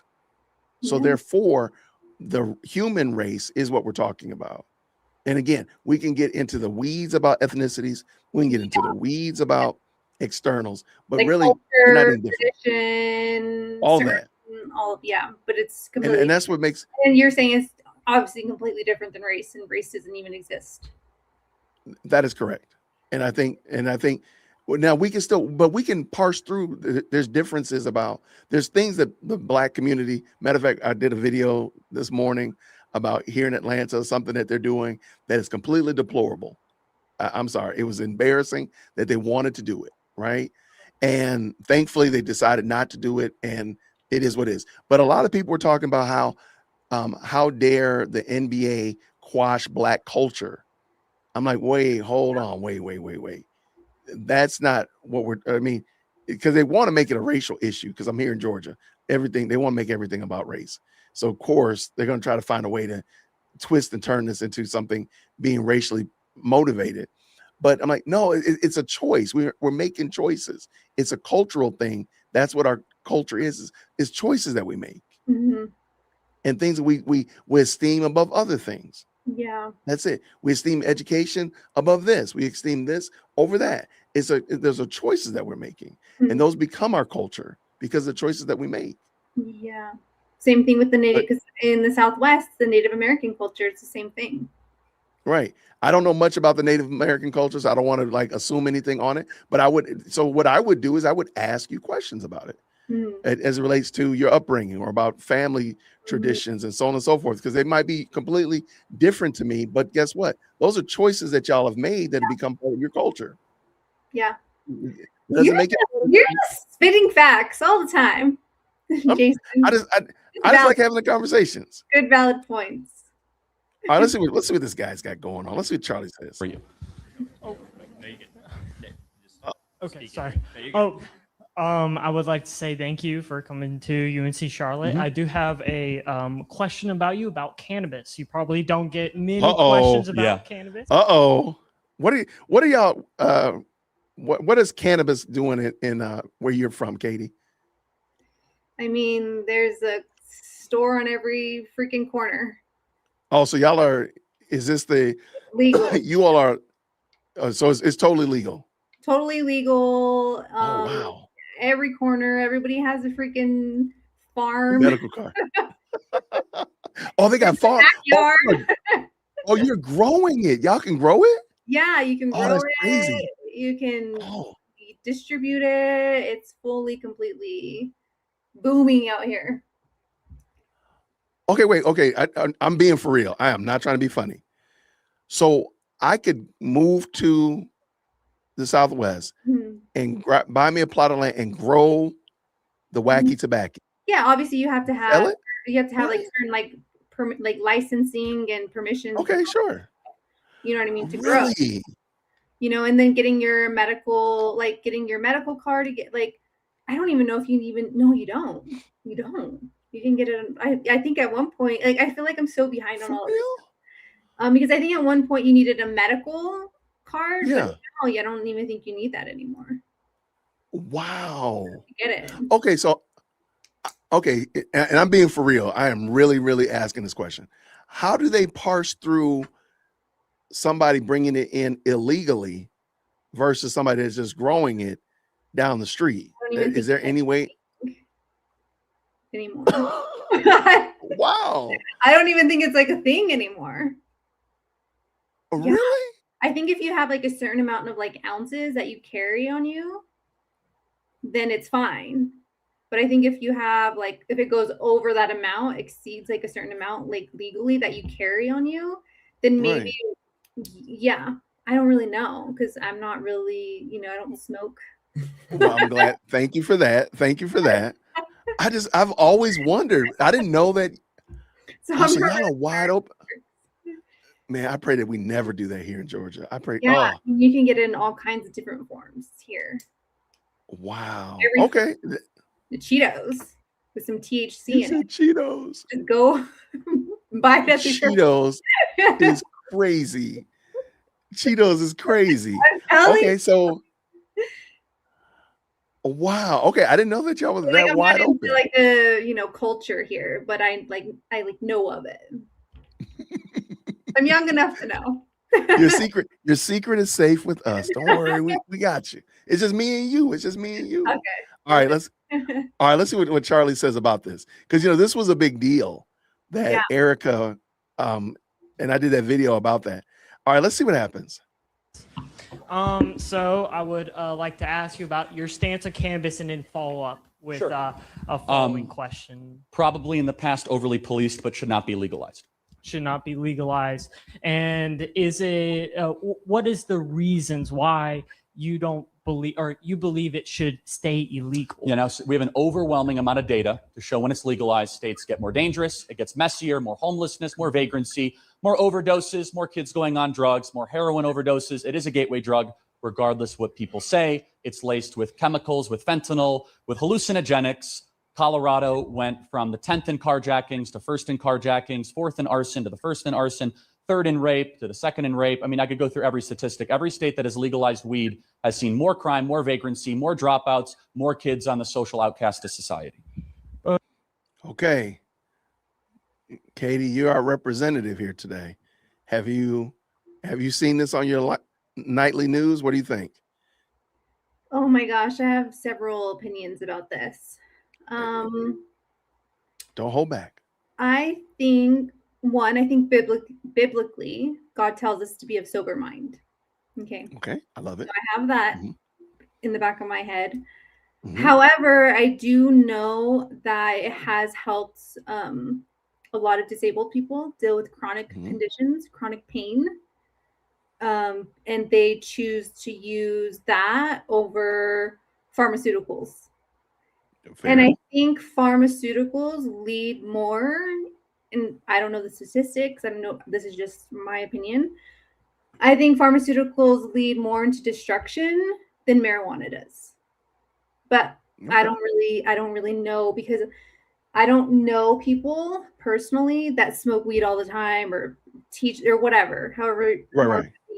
they use.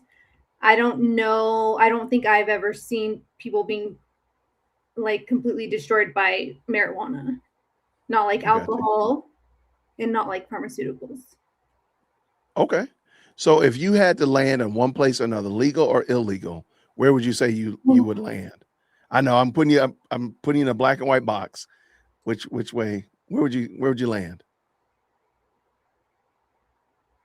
I don't know. I want to say illegal because I do, like I said, I do believe that God tells us to. I don't know. It's a tough debate in my mind. Okay. No. I'm gonna make it. I wanted to remain illegal. I understand the medical benefits. We can get those without. We can extract that oil out of it, right? Yeah, you don't have to smoke it. You can take it in like different forms or whatever. Right. And so I would be again. I'm totally for the medical aspect of it.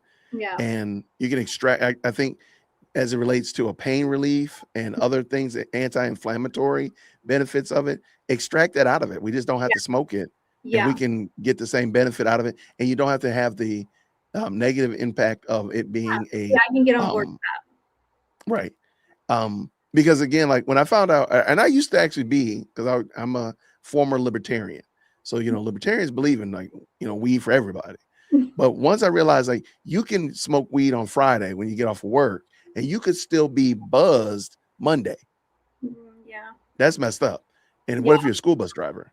Yeah, no. What if you're a bus driver? Like there's a lot of problems with that. So I think I would be much more supportive of just the medical aspect of it.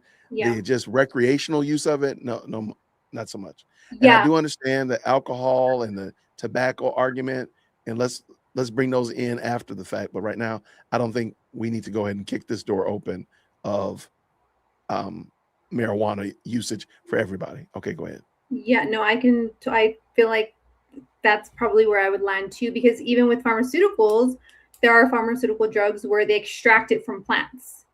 Correct. Yeah. You know what I mean? So it's kind of like similar. Why not extract the THC or the medical benefits from the plant and help people with chronic conditions? Yeah. I mean, what was it? It was like 3 or 4 years ago, maybe right before the pandemic, maybe when it was really a big thing to put CBD oil in everything. Yeah. They had CBD. I remember a beard oil company brand. They made a CBD Oh oil. my And God. they made it. I'm like, what? Why did y'all do that? It There's like smelled. there's like CBD oil for here in the Southwest. There's a company. There's several companies where it's like a cream. So if you have joints and Yeah. and there's a friend of mine and she had some like joint issues or whatever, and she was using that cream and she said it helped her. So Hey, I'm not. And again, like I'm fine with those kind of usages. It's just Yeah. the smoking part Yeah. that again, that will alter your state of mind and possibly put you in a position where you could create a problem. Because then you get pulled over by a police officer and you're high, and now you got a DUI Yeah. or whatever. Yeah. I don't subscribe to the idea of getting high on anything. Right. There we go. So I don't. Yeah, I think. And again, I tend to be one of those hard and fast people. I'm just gonna say keep it legal. I'm sorry, keep it legal or keep it illegal, and then we can just argue it out from there. Yeah. And we can just duke it out. So that's why I do that. But okay, that was good. Thank you. I did not realize that y'all It's wild. Wild West out here. y'all are the wild west. Shout out to the wild west. Would you say that when you legalize marijuana, you can see the lab tests, you can see all the toxic chemicals inside of the cannabis plant, you can see how much THC is in there, how much CBD, what terpenes, if it has limonene, pinene, myrcene, there's lots of there's a lot of cannabinoids inside. Sounds of the, terrible. No, it's actually good. It's actually quite unique because there are different strains with different types of benefits. Some people take it recreation. Say again. I said he's a nerd, this kid. He's a nerdy nerd. That and he's just started smoking it. He's just like, hey, he's a nerd. He hit the J a little bit, and now he wants to do a deep dive into it. That's what it is. Bless his heart. Some people take it for medical purposes. So why not we legalize it so it's safer for our community, so people know what they're consuming, and also we take marijuana off of the schedule. Well, the drug, yes, to make it federally legal, so you can federally bank with it. But legal. let me ask you this: so you say why not? Can you give me an example of any state that has legalized weed and it's gotten safer? And it's gotten safer. So my knowledge is basically based on not necessarily. Say Illinois, please say Illinois. It has been a scourge to Illinois. Please say Illinois. I don't think you. Again, we might need to talk about the policing aspect of it, but I do think that it needs to stay illegal and that of that nature. Has your crime in your state overall, in your opinion, gone up or down, stayed the same, Kady? Well, I live in a very blue state, sadly. Okay. And so the crime has just not been good. It's never really been good. It's always been high. Wow. And fortunately, I live in a great part of our city. Okay. But it's just, no. I did see this a couple years ago when Girl Scouts started holding up outside of like dispensaries. I think it's hilarious. I'm conflicted because I don't want dispensaries, because I don't want them to sell this. I don't think it needs to be out there. But you know what? They're taking advantage of an opportunity and providing a service. So I do think it's kind of funny. It's a catch-22. So I'm okay with Girl Scouts selling outside of dispensaries until there's no more dispensaries, and then they gotta go somewhere else. But that was I've seen that before, and I thought it was pretty funny though. Shout out for sure. Thank you for that. Cruising. Okay, let's keep this going. Let's see what this guy's arguing here. Necessarily, my question is not basically about about that statistics, but You based said on safer. I mean, that would be probably critical, right? safer in terms of consumption, in terms of what you're consuming. If it has if it has toxic chemicals. Yeah, but guess what? You know, people still buy illegal weed despite the fact there's weed dispensaries on the corner in Vegas and in Denver. You don't get rid of the illegal drug market. You only enhance them to go to harder drugs and things they can't get in the store itself. There's more drug use in America than ever before, and we've legalized more drugs than ever before. It's been the great failure of the drug project the last 10 years. Every promise they've made is wrong. Oh, it's gonna weaken the cartels. No, it's not. They're stronger than ever. Oh, we're gonna get all this drug revenue. Actually, not really. There's more need for revenue because of the services that we can't even facilitate because of all the drugs. Or how about this one? They're like, oh yeah, it's better because kids are passing drugs in school. Yeah, now they're passing fentanyl in school, no longer weed in school. And so not only that, the crime, the vagrancy, the homelessness, the defecation, everywhere it's legalized has gotten more dangerous, period. So why would we want to bring that to our communities? So it's not so that's not what I'm asking. That's not what I was basically talking about here. What I'm talking about is basically the consumption of the safetiness of people who consume cannabis, and also there are lots of good benefits too, in terms of there are a lot of good terpenes in terms of limonene, also pinene. Actually, can I ask you, when was the last time you did weed, man? Huh? When was the last time you did weed? Well, I may not answer that question. Yeah, I think Look, you're right, Jason. You're right. I knew it. I knew it. I knew it. He smoked a joint before he got there. He smoked the J before he got up here. He pled the fifth. He said, I'm pleading the fifth. Smile on his face. Okay. I am all for finding the most uninvasive way to provide medical care. Yeah. If you have everybody knows my mother is a polio survivor. She's probably one of the oldest living non-iron lung polio people. She's probably one of the oldest. Wow. And she's going to the hospital next Wednesday, because she has to have her shoulder replaced. Because she gets herself in and out of her. Oh, and she still drives. My mom still drives. I don't understand why, but my mom still drives. So, she's 75-year-old polio survivor that drives. And so she gets herself out of her wheelchair. She gets in her car and she drives. I can't stop her. And I'd have to, she wants to go everywhere. You can't stop my mom. You just can't. Does polio, flat tires don't stop her. With her condition with polio, is it like, does it prevent her from walking, or she just has a hard time walking, or she can't walk? Okay. She used to walk on crutches. When I was a little boy, she used to walk, but she walked with a limp. And then she always had crutches, but then when my big girl was like 3, she fell in her house and broke her leg, and it snapped, and it was a mess. So she was never able to walk again. So she was on a wheelchair. She was she's been in a wheelchair, and but back to my point. Now, again, she is going to go get shoulder replacement surgery next Wednesday, and it's going to be a mess. So, to make it fun, I pick with her and I send her pictures of like Terminator with the exoskeleton. So say, hey, that's going to be your shoulder. Or when I come up to, because she's already had one shoulder replaced. So we pick with her at church. So I'll put a magnet on her arm and say the magnet is stuck to your arm, because that's the only way it makes it. So we laugh about it to make it lighthearted. But when she first got her first shoulder surgery, I got her some of that CBD type of creams and such like that, and it did great. I have no problem with that. Yeah, no problem. I don't want my mom sitting around on the patio smoking a J though. Yeah, because it's a different impact on you. It affects your mental. Right. That's it. So, like when I was in high school, I tried it, and immediately I hated it. Immediately. And there we go. And so it's like, what am I like? It's just, what am I doing? It's just not good. Right.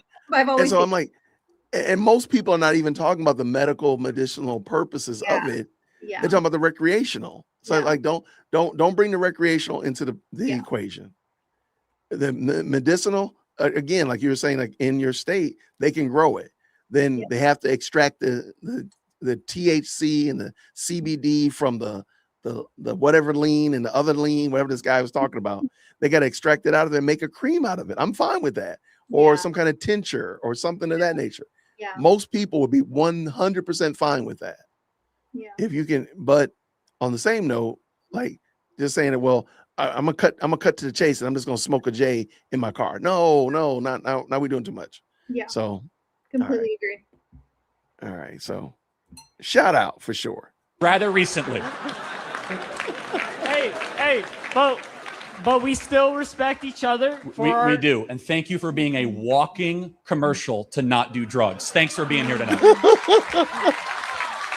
Don't do hard drugs. I know you were all thinking it too as he was asking the question. I could feel it. All right. Well, Charlie, it's an honor to be speaking with you. You're a great inspiration of mine. I would love to be in your field one day, kind of doing what you do, as well as the other guy that was talking about running for office.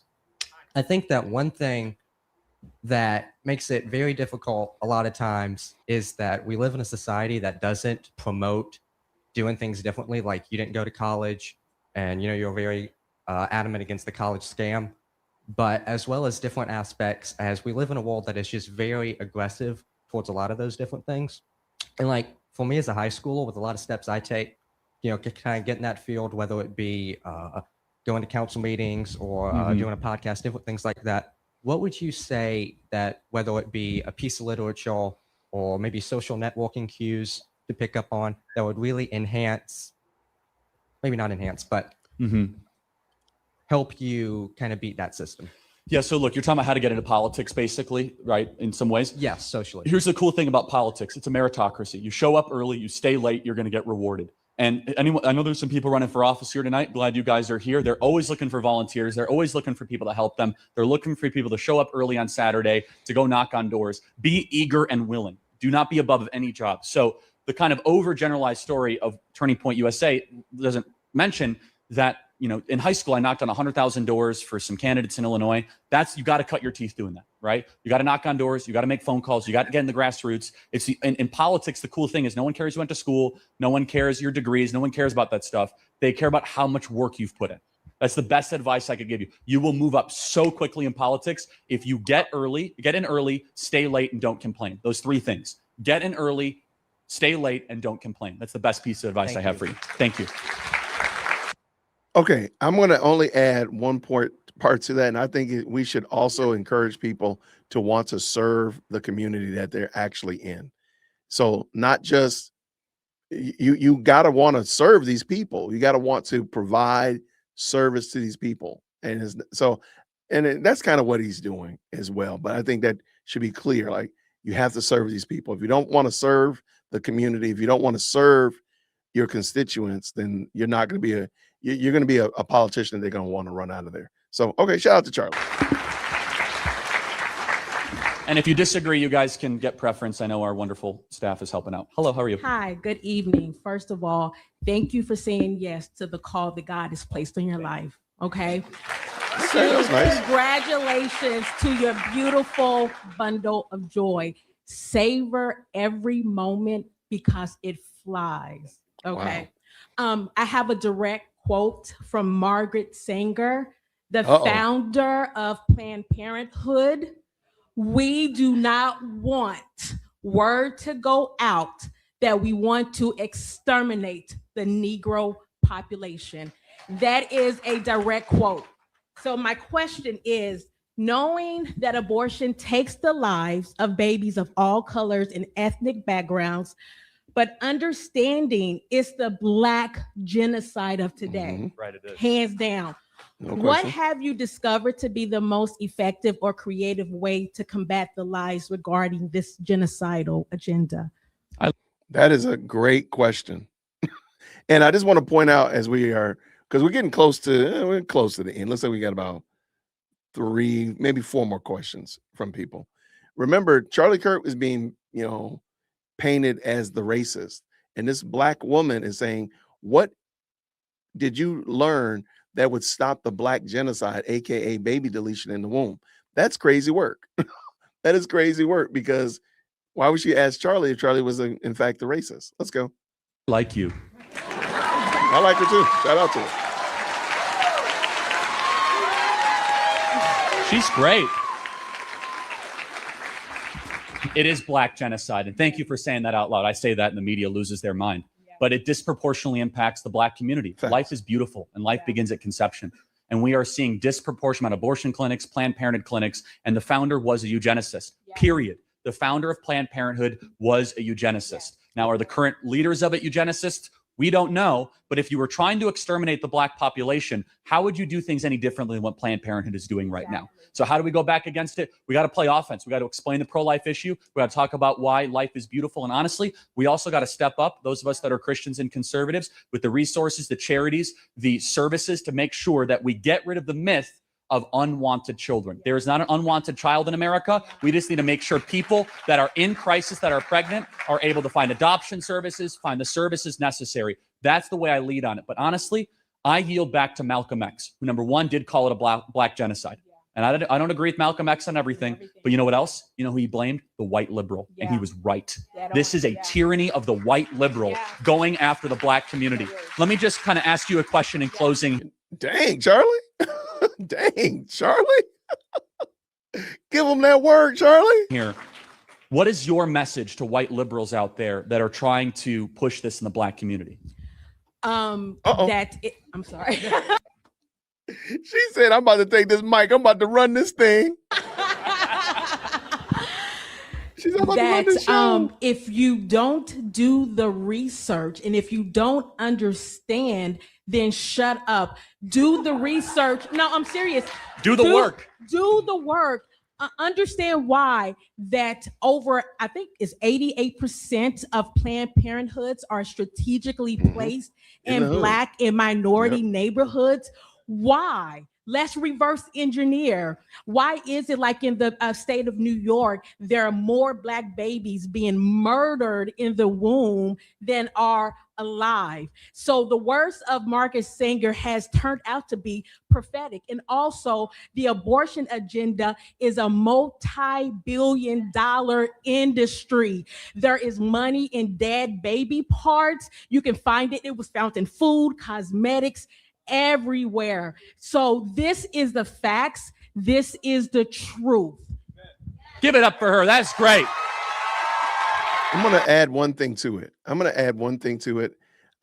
That I think is very key to derailing, unplugging, dismantling the murder mill industry. And that is making marriages great again. One of the reasons why we have so many, the need and the desire and the need for abortion is out there is because we have promoted a hookup culture that doesn't encourage a man and a woman to get together and be married. And because of that, we have the byproduct of them hooking up. We got the byproduct, and that's where Planned Parenthood steps into the mix. If we encouraged young people to get married and tough through it and work through it and stay married till the end, we would see a great decrease. Because I don't think married couples are doing this. And maybe I'm wrong. Maybe married couple doing wrong thing might be, somebody going out doing what they shouldn't be doing. But a husband and a wife are not doing this. This is the byproduct of a unmarried sexual revolution. Everybody do whatever you want to do, put it wherever you want to put it type of society. Do you agree with that, Shady Kady, or do you got anything you want to add? I completely agree with that. Yeah, I think we can educate till the cows come home, but if we're not encouraging the young people in our families, the young people in our sectors and our spheres to get married and stay married, and don't have kids until you get married. Yeah, Ooh, I say that too. Don't have babies until you get married. We're just fighting against a losing war. But I don't know if you heard that young lady. She did a great job, by the way. Whenever I previewed the video, I kind of saw a little bit of what she was talking about. I didn't catch her whole entire speech, but she's encouraging marriage, then I'm all about it. Yeah, she is. Well, she didn't say marriage. She was talking to liberals about why liberals should stop promoting and pushing and such of that nature, Planned Parenthood in Black communities and such like that. And I just wanted to add that I think that something that we all could do is encourage marriage in every community. I think the Black community, white community, Hispanic, Native American community, everybody needs to work on, let's just make marriage great again. Let's get people married. Sadly, I think it's like on a huge decline. I don't think the younger generation I think it's gotten worse over time.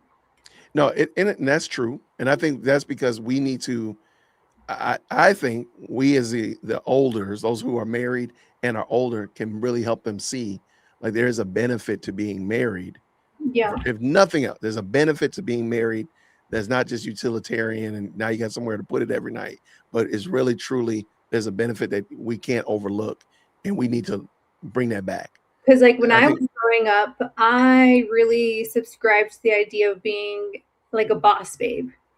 I'm gonna do it all. I'm gonna figure this out. I'm gonna make money. I'm just gonna hustle, and that's what I did in the majority of my 20s. Shady the boss babe. Okay, we got you. And, Shady babe. I really wasn't pushed to get married. It wasn't like a thing. Like you need to get married. You need to find a husband. It wasn't like something that was bestowed upon me, and yeah, just it's been rather interesting to say the least. I tell mine all the time. Like, you can go to college if you want to. I wouldn't be mad if you came back talking about I found somebody or somebody done found me. Yeah. I won't be mad. Yeah. I won't be mad at all. But we'll see. All right, let's go. Give it up for her. Wow, she was a standing O.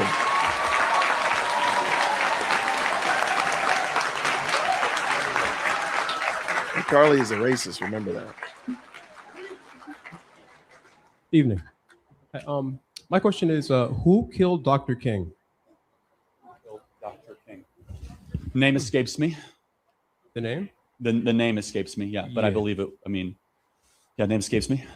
Yeah. Okay, so would you say it could be the FBI? Could be. Would you say that it is the FBI?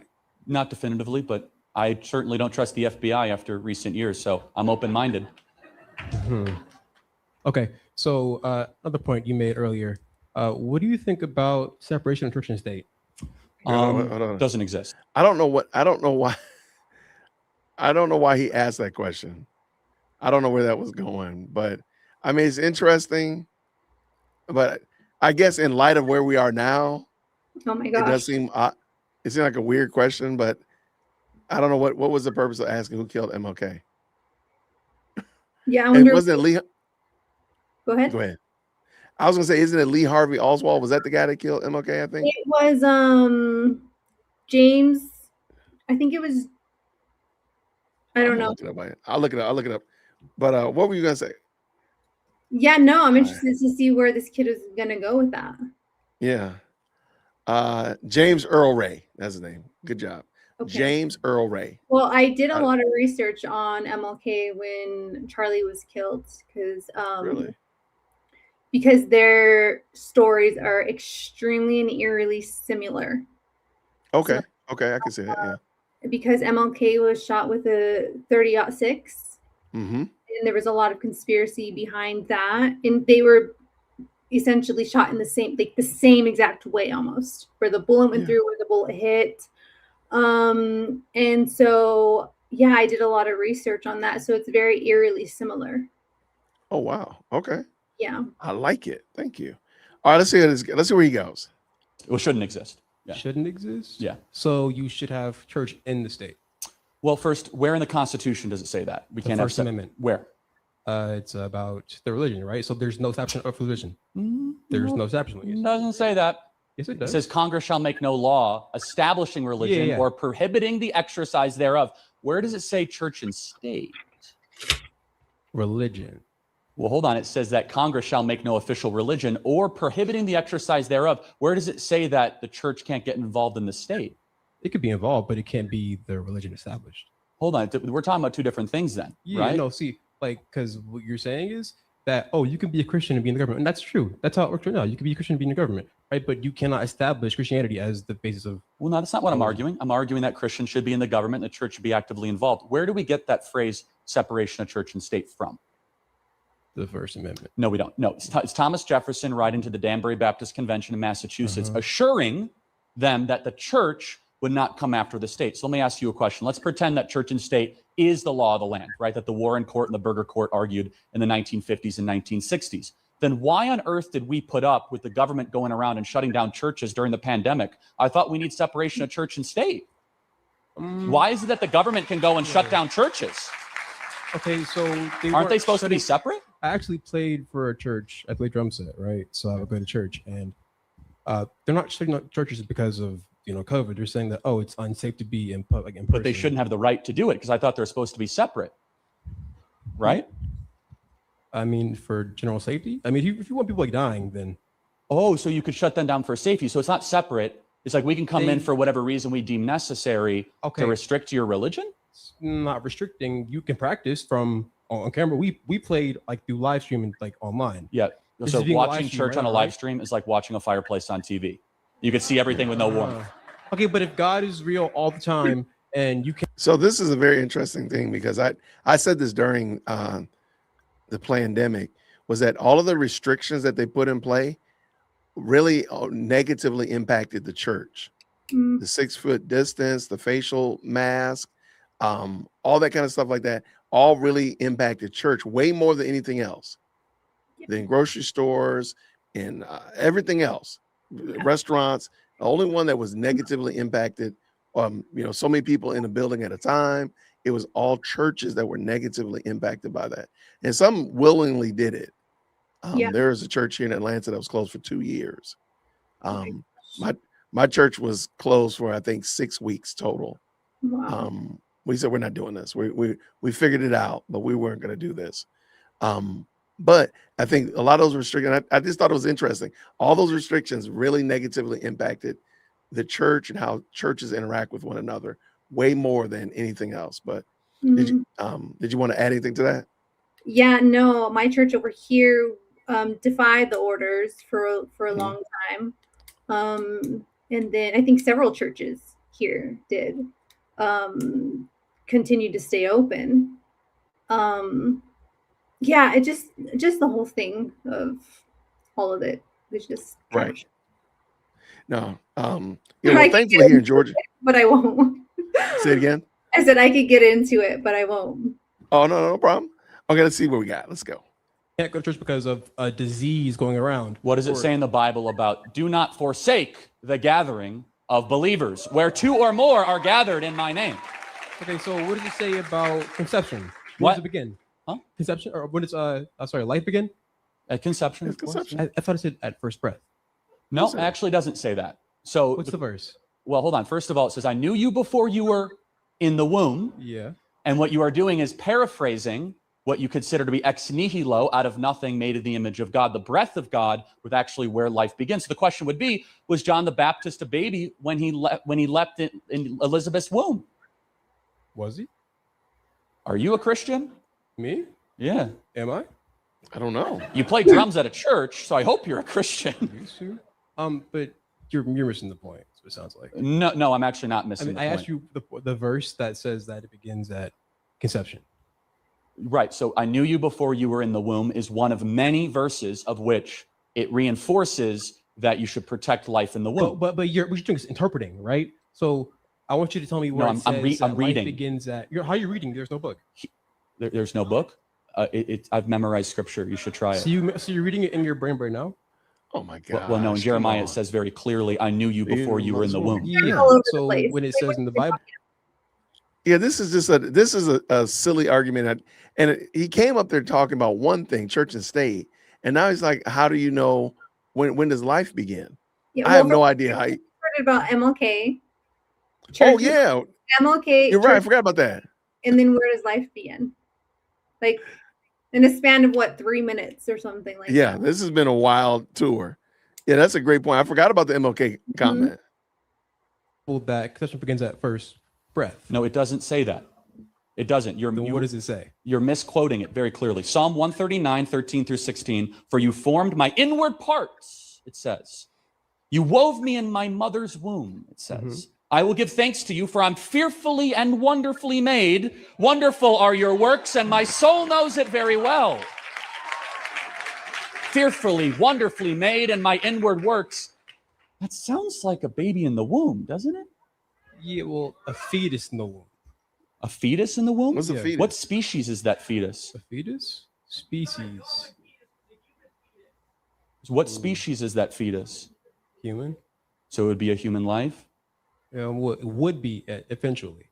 Oh, but when does it become a human life then? When it's born, when it breathes. Oh, really? So that a 26-week-old preemie baby that is saved because of a cesarean section isn't a baby until it comes out of the womb? I mean, if it's born, it's born. So you believe that we should be able to terminate a pregnancy up until the moment of birth? Did I say that? I'm asking. No. Okay, so then what restriction on abortion would you give? Well, if the woman who was giving birth is going to die. Oh, here we go. Now we got the life of the mother argument.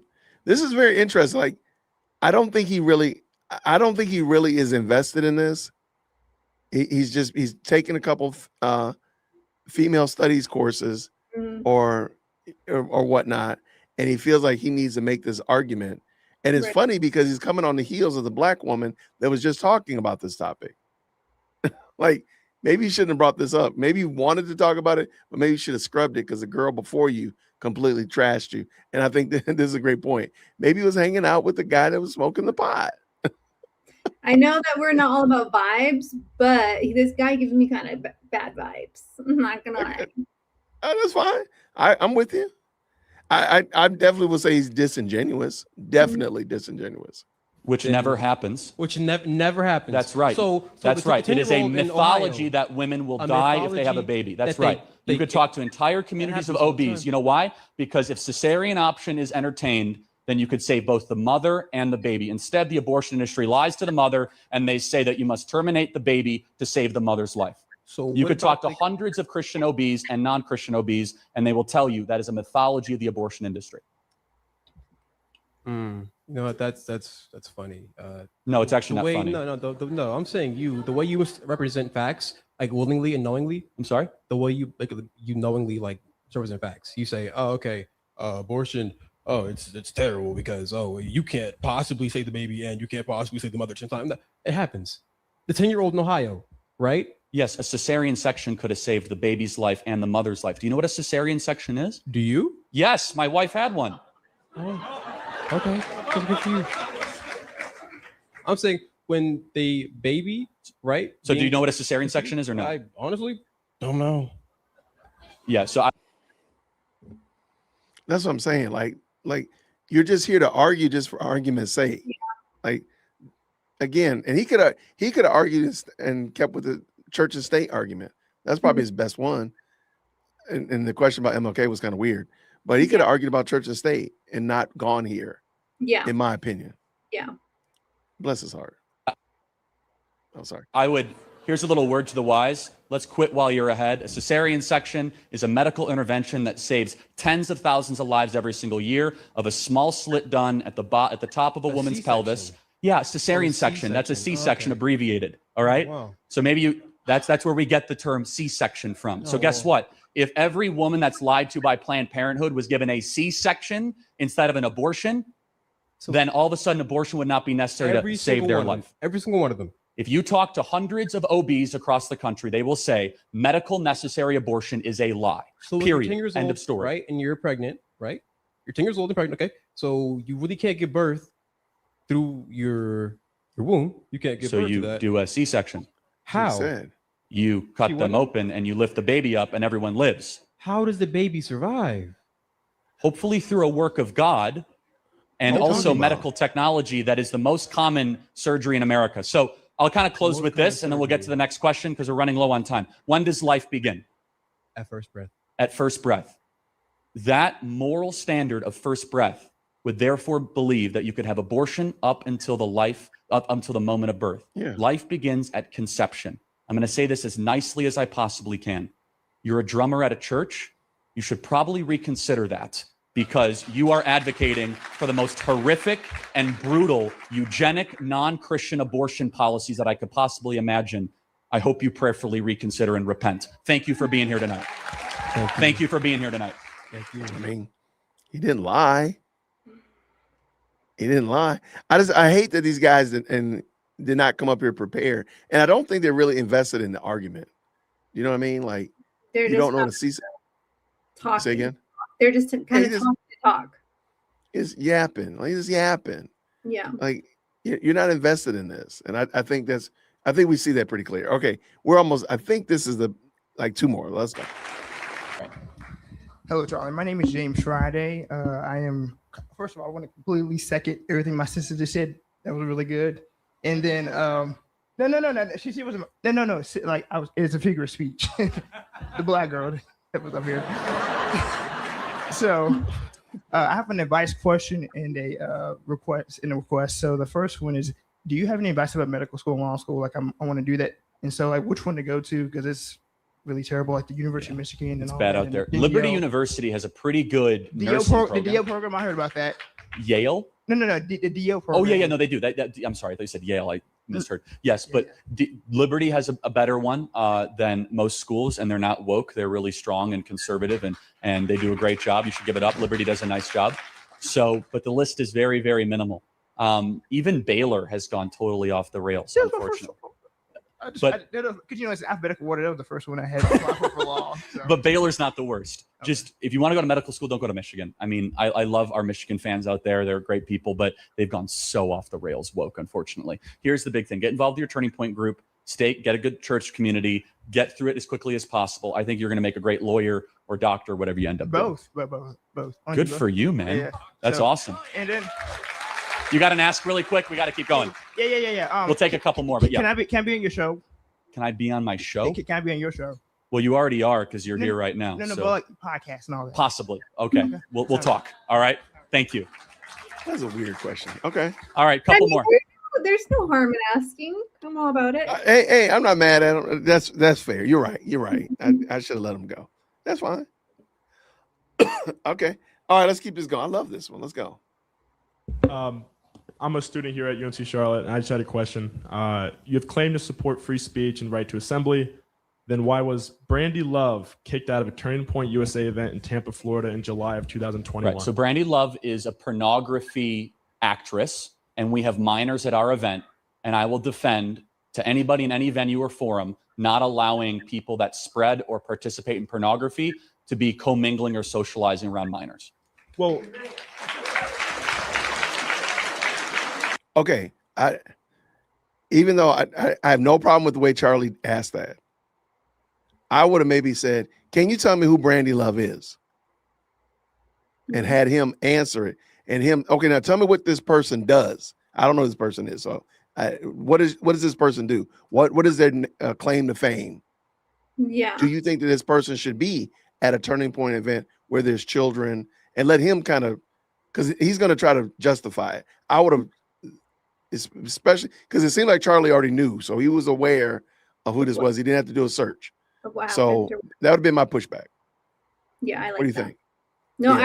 I think the best argument is asking the other person a question, like questions. Mm-hmm. And so let's see what happens.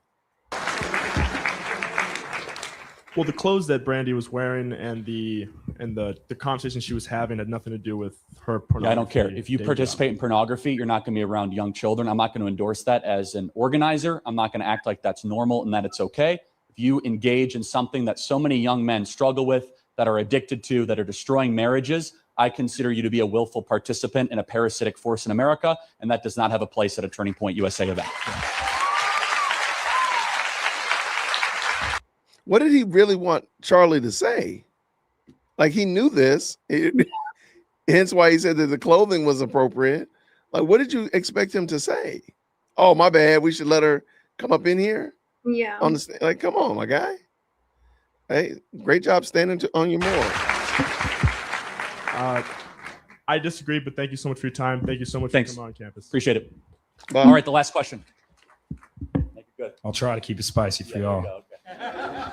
What's up, Charles, man? You're on record for stating, and I quote, "This is the gayest generation of America." What are your overall thoughts on this? Because some of your opponents seem to believe you have homosexual tendencies. Well, it is the gayest generation ever. Every fact shows that more young people are gay than any other generation. So is there something you'd like to tell me, or do you want to just read off a phone and parrot Oh somebody no, else's criticism? I wrote down that question obviously because Yeah. it was a quote. So I mean, I didn't want to mess it up, and then you come for me or anything like that. So like I said, man, what are your overall thoughts on that? On my thoughts? Yeah. Yeah, I think my record of my marriage speaks for itself. But is there something you want to tell us about your own? I mean, you don't gotta accuse me of being gay. Just because you're married don't mean that you're not homosexual yourself. Well, you came up here asking about the gayest generation. I got some questions about you, man. And I mean, the yeah, way man. you're I mean, dressed is you're coming to my campus that I represent, calling us, one of the gayest generations. Well, it is in America. One out of 5 young And- people and are I'm- lesbian, gay, or trans. And even though I don't, it's the gayest generation ever. Congrats, man. Congrats? No, it's not Well, I a good mean- thing, actually. Okay. All right. Well, I mean, my point is, you're coming to our campus, obviously saying that. And, No, I didn't say it. You repeated it, but I'm happy to defend it. You did say it. You did quote it. Well, no, not early in my speech, but I'm happy to repeat Well, yeah, it. not in your speech. Yeah, Obviously, it is the gayest generation in American history. That's a fact. Do you disagree with that? No, I don't disagree with that because I feel What are like you- we've been then able what's the question here? My question was just, what are your overall thoughts on the quote? And, My thought, I defend the quote. Okay, cool. Appreciate your time, man. Yeah. Yeah. Thanks, man. All right, so that was the end of it. Shout out to Internet's Charlie gonna Kirk. love that one. Yeah, you'll be real famous in about 20. Yeah. Our good friends at Angel Hold on, hold on. Studios. I love Angel. All right, shout out to Charlie Kirk. That was a good I one. just wanted to call him gay. Right. I think that was all it was. They just wanted to do that and see what would happen. So I don't know, man. I feel like sometimes, and Charlie does push back quite a bit. So, shout out to him for being on his P's and Q's, pushing back, giving that push when necessary. I thought this was a good one. I thought this was great. Yeah, It wasn't as good points, things I need to Google and learn. I'm right there with you. What was the word we were talking about in the beginning? It wasn't Anthropogenic. progenic, right? But there was something before that. I thought I gotta look at it now. It was right at the beginning. I was like, I the gotta figure out what neoliberal. that. What neo? Oh yeah, neoliberalism. Like I don't know what that is. I gotta figure out what that is. But no, that was good. Thank you, Shady Kady. I appreciate that. That was a lot of fun. What did some of the people say right here? Some of these people weren't disciplined as children, and it shows. Yeah, I mean, I've seen way worse though, but that was pretty tame compared to some of the ones I've seen like outside. I don't know, outside they're just wild outside. When they're outside, they're just wild. But no, I like that one though for sure. Right, but he didn't know what a C-section was. But do you know what a C-section is? I thought that was very funny, and I didn't know why he was arguing that point either. I thought that was weird. Future, like, why is he arguing this? I think he has a vest. Having a C-section, it risks the life of the mother. Maybe. Right. Well, Again, I mean, there's some platitudes and some colloquialisms that we've just heard. Again, like weed lowers the use of drug use. We've just heard that. Of course, the life of the mother argument. Every systemic racism. Fill in the blank. There's a lot of places where we just hear these little colloquialisms. We haven't really tested them. We don't push back anymore because we've heard them so much. Yeah. And sadly, I think we do need to probably push back a lot more. And because they're not solid and they're definitely not as true as we think they are. So that would probably be my little change up right there for that. What'd you think about it overall? What did you said there's some things to think about, some things to look up. I thought it was interesting. I thought it's as far as it benefited me because it reminded me of things that I learned. It kind of brought me back to like, oh yeah, I remember this, I remember that. I think it's good to watch these debates because for me it helps me learn. I'm like, oh, that's interesting, and it helps me to counteract what other people might say or to even ponder my own thoughts, my own ideas, my own arguments against myself of what I might think or what I may not think. So I thought it was great. I love it. That's why I wanted to do these. That's why I've been doing these in lieu of doing other things. It's like, why don't we watch something that could help everybody out?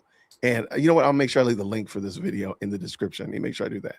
I got to start doing that to the videos, leaving the links to them so people can go back if they want to watch them themselves. Because I think it would be beneficial, just like you said, some ways to kind of parse through your own thinking, maybe your own arguments, and such Well, like that. it's good if Strengthen you your arguments. vibe with somebody else though, because if I was by myself, I would be like halfway listening. Oh, You know? well, I'm glad to hold you accountable there. There we go. I'm glad I'd be I'm glad like, to make you stay. whatever. I'm glad to make you pay attention. I love it. With No. somebody else, it's like, oh, then you share your ideas and you're like, oh, actually that does make sense, you know? Mhm. Well, shout out. She said, look, I had a C-section to save my baby's life. Shout out. There we go. Amen. Absolutely.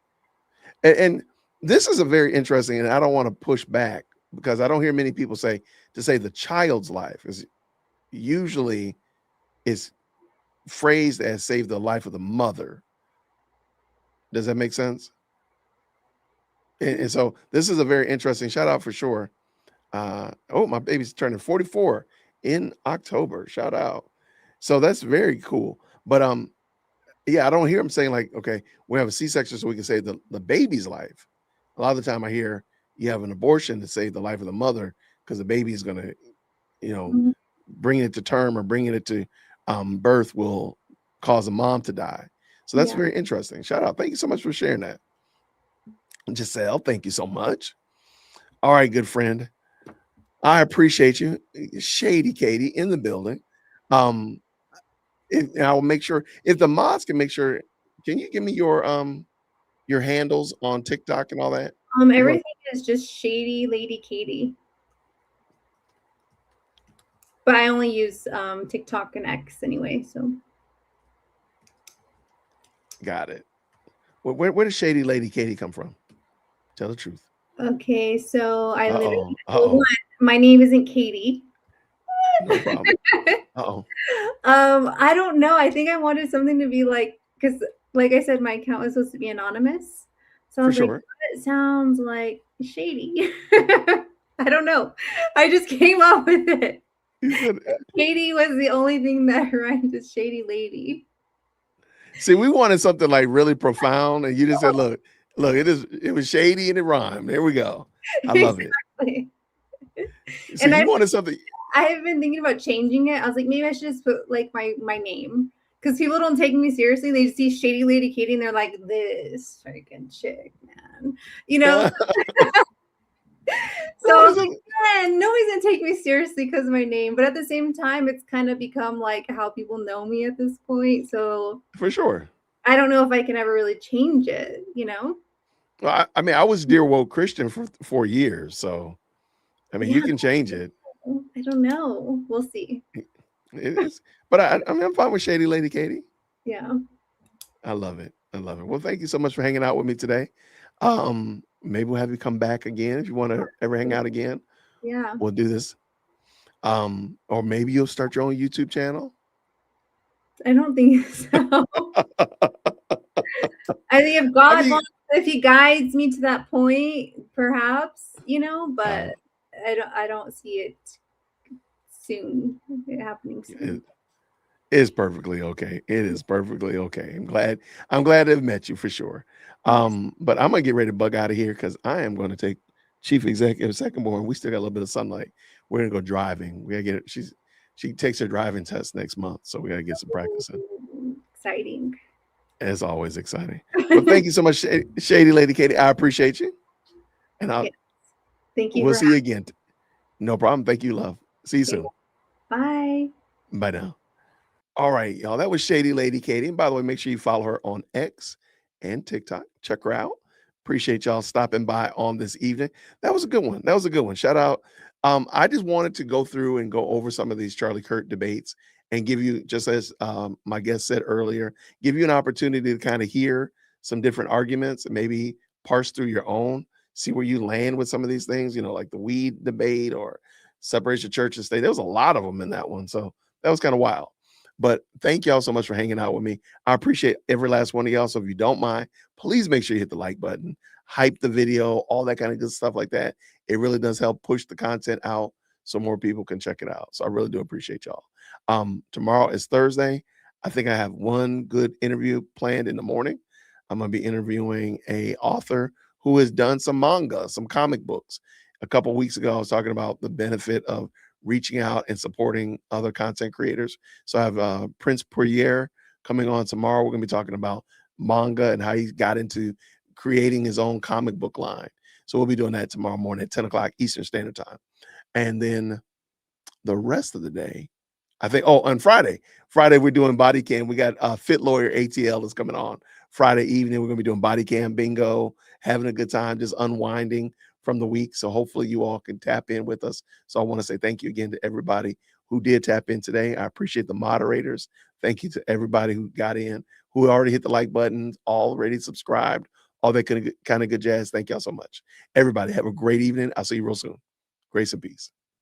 Thank you so much for tuning in to another episode of the Jay Whip Podcast. If you enjoyed today's show, please do me a favor and hit me up with that 3-piece special. Like the video, subscribe, and of course, share it with somebody who would also enjoy this type of content. And make sure you leave a comment because I do pin the best comments to the top. So thank you so much for tuning in today. And until next time, everybody, grace and peace.